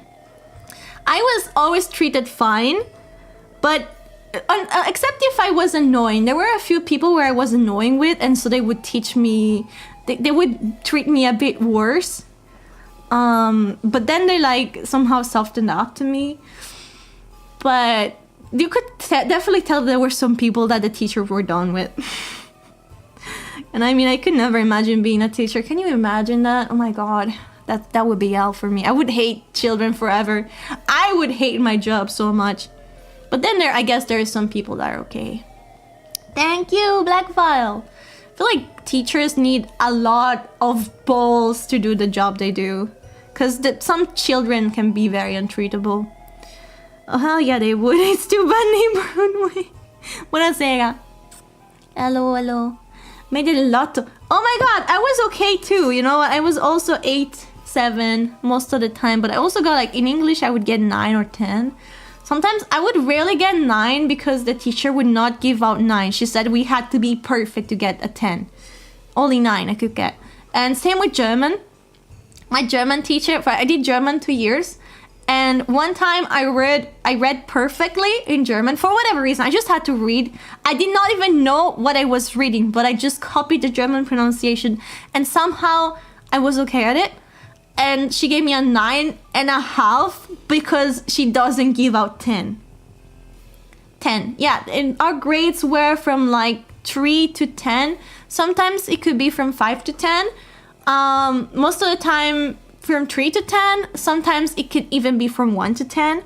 But most of the time I went to school, it was from 3 to 10. So a 3 was the lowest grade. 5 was barely. With 5 you would not pass. You needed a 6 to pass. Even though 5 is like supposed to be okay, but 5 is like not okay enough to pass school. You got a 5, you go back in year. You go back to the other year. Or were 1 awful to 5 excellent? No, we had a lot of grades actually, thinking about it. I was good in English too, always took 9 and once even a 10. And I mean, you seem fine in English. I haven't seen you make crazy mistakes except when you're drunk. You, with children, you don't seem adequate to instruct children at school. Maybe adult life choices, the loss of the road, but at school, no, I would never be able to teach anyone anything because I'm very bad at teaching, actually. I try to teach stuff to people, but I don't think I have the correct ways to teach to someone. I don't have the patience also to like instruct someone to do something. I'm street smart. Yes, actually, yes. I learn more living life than school, but the thing is, school doesn't even teach you much. School doesn't teach you how to do taxes. School doesn't teach you how to like do a lot of adult stuff, actually. I feel like that's the stuff you actually need. Being like, you know, academically smart brings you such, like, it can just bring you so far. And then the rest you kind of have to figure out yourself. That's why also I feel like private school, it's not helping. Not helping too much. Public school, you kind of have to fucking fend for yourself and survive out there. It brings character for sure. And if not, you're probably gonna get stabbed. Life is rough. Life is rough. there life is rough, but here we're fine. So just live in the moment. Enjoy the fact that you are probably lucky to be here in this moment and safe. I hope so. You're safe. You're in my stream. You're safe here. I won't attack you or anything. Or will I? I won't. Or nah. I'm playing with this shit forever, by the way. You know, I'm never stopping to do this. Now that I discovered this button, I'm always gonna be on your face. Press X up. Please don't. Okay guys, it's almost been 3 hours. I'm stretching. Ugh. Actually, the last 2 days that I did the like 8-hour marathon, my ass was hurting so much. I think the next 2 streams I'm doing, it's gonna be like standing because I don't want to sit so much. I hate sitting this much. Horror ASMR, yes, I'm gonna show you the thumbnail. I already made a thumbnail with the beautiful art of Max that he did for me last year. That it was a, oh my god, wait.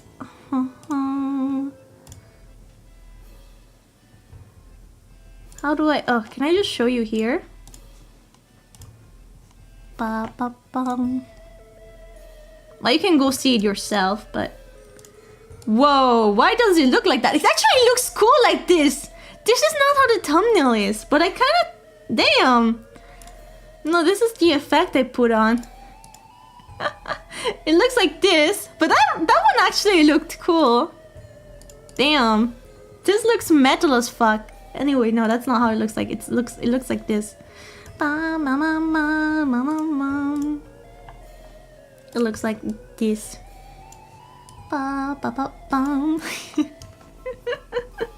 It looked cool like that though. Do you like what this looks like? The art is a beautiful art by Max Pattarelli on Instagram. Don't forget to go follow him. He cooks so much great art for me. I am blessed forever. I don't get many pieces of fan art, so every piece of fan art I'm very blessed. Sometimes people post them only on Instagram or Twitter and I don't see them, but I swear to God, when I do see them, I'm very blessed. And it's really, really cool. So tomorrow we're doing a horror ASMR. Nightmares 666% guaranteed. Yeah. And I hope I brought his art justice with this thumbnail. Spooky thumbnail. I haven't done a thumbnail for my karaoke yet, actually. I'm quite behind with that. But yeah. Then, after this, like I said, we're doing a karaoke on Wednesday. No, on Thursday. Wednesday is ASMR. And we're doing a karaoke on Thursday. I hope that I can sing fine, because lately I've been getting like coughs all of a sudden. But we'll sing all the spooky songs we can.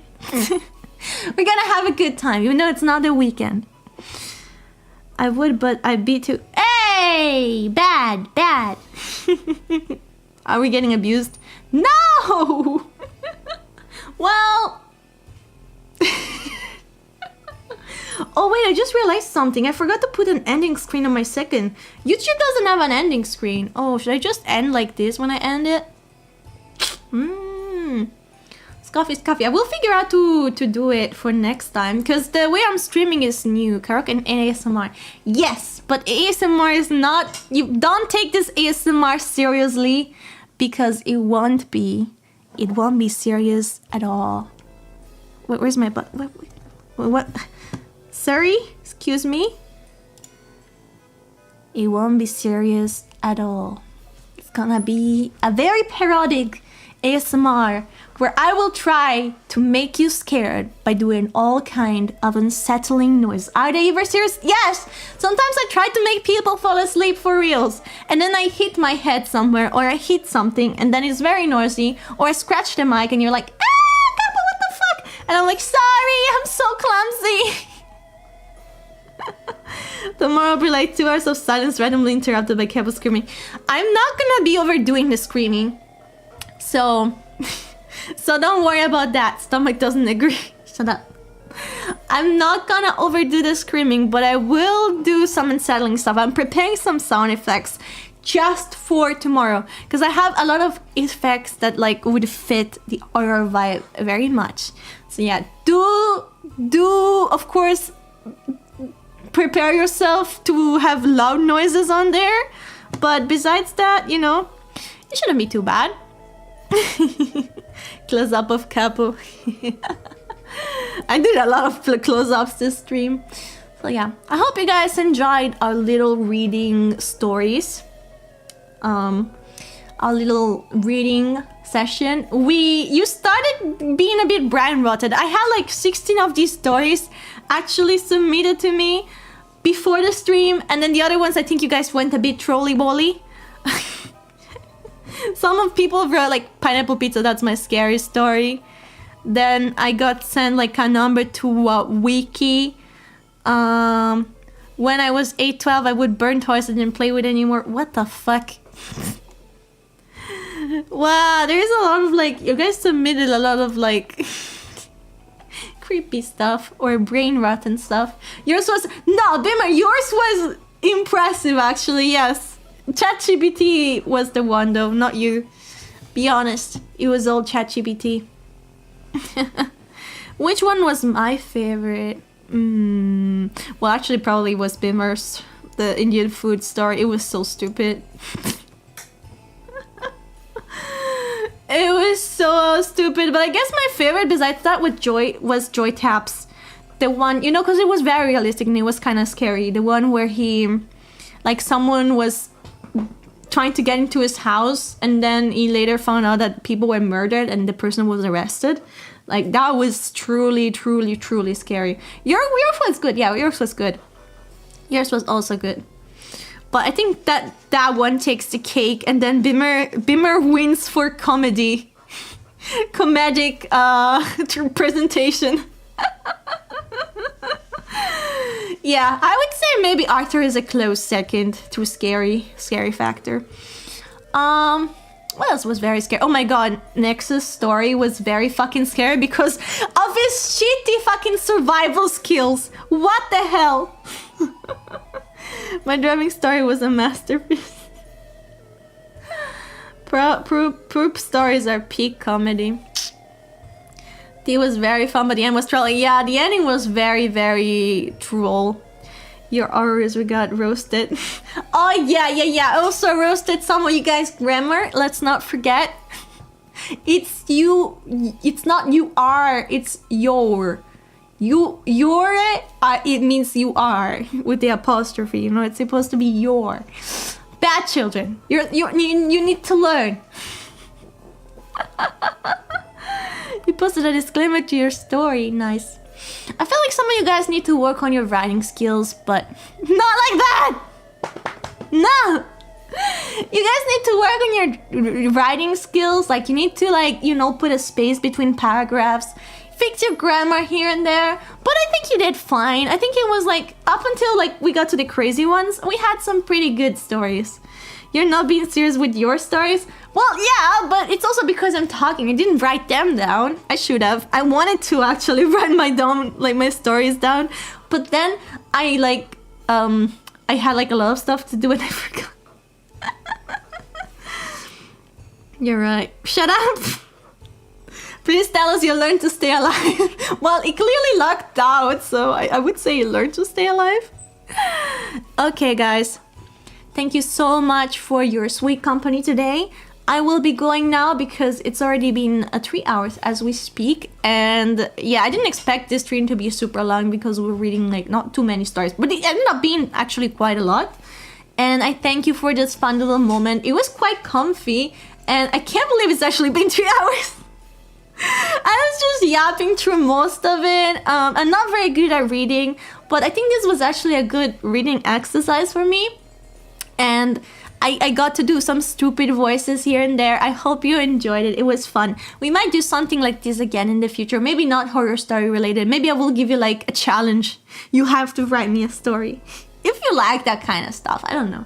I don't know if you enjoyed this. I'm very grateful to be here. I'm grateful to be here. Thank you so much, guys. You enjoyed the yap? I enjoy yapping, so I'm glad you enjoyed the yap. Can we do Christmas stories? We could. But yeah, this was fun. It was fun. I'm glad I picked up this idea. It just came to me. That that it could be a fun thing to do because I also have a lot of fucking crazy shit to do. Nice outfit, thank you. But I don't really have an outfit. I don't even have an outfit. Like, it's just... Let me put the book away. I just recolored my short. Not my shirt, my jacket. To match the hat. It's actually a different color. But you probably can't even tell. I does have the gift of... What? Uh-oh. Oh no, my hat. Help! Uh-oh, it's too big now. What was it? Was it this big before? Jesus, it feels like it became too big, my hat. I should have pinned it down. 20k celebration on New Year? I don't know. My birthday is on New Year. On the day before New Year. Why do you have a belt holding your chest? You ask too many questions. You know what happens to people that ask too many questions? You don't want to know. Okay guys, thank you so much for today's company. Tomorrow is ASMR, and if you're not interested in ASMR, this is not the usual ASMR. I don't know if this will be interesting for the people that I bring a very unsettling experience. And I plan to make you shit your pants, so do come prepared. And after that, we are gonna be doing karaoke on the day after.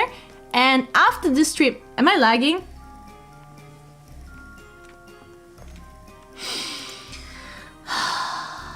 Am I lagging? Hello? Can you guys... You have diapers ready? Can you guys hear me? Everything good? Back? Okay. Guys, thank you so much for today's company. On YouTube, I don't have an ending screen because I wish I could explain how I'm streaming, but it's a bit complicated. So I think I will leave you like this, but I'm looking if I can read someone. Thank you guys so much. Bye bye. Bye. Or I could make an ending screen really quickly. Bye bye. Arrivederci. Take care, guys.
We are raiding on Twitch and on YouTube. I'm actually raiding someone new. I'm gonna raid someone called Tabby. I believe she raided me before. She's friend with Isa. Go say hi, guys. Take care. Bye bye.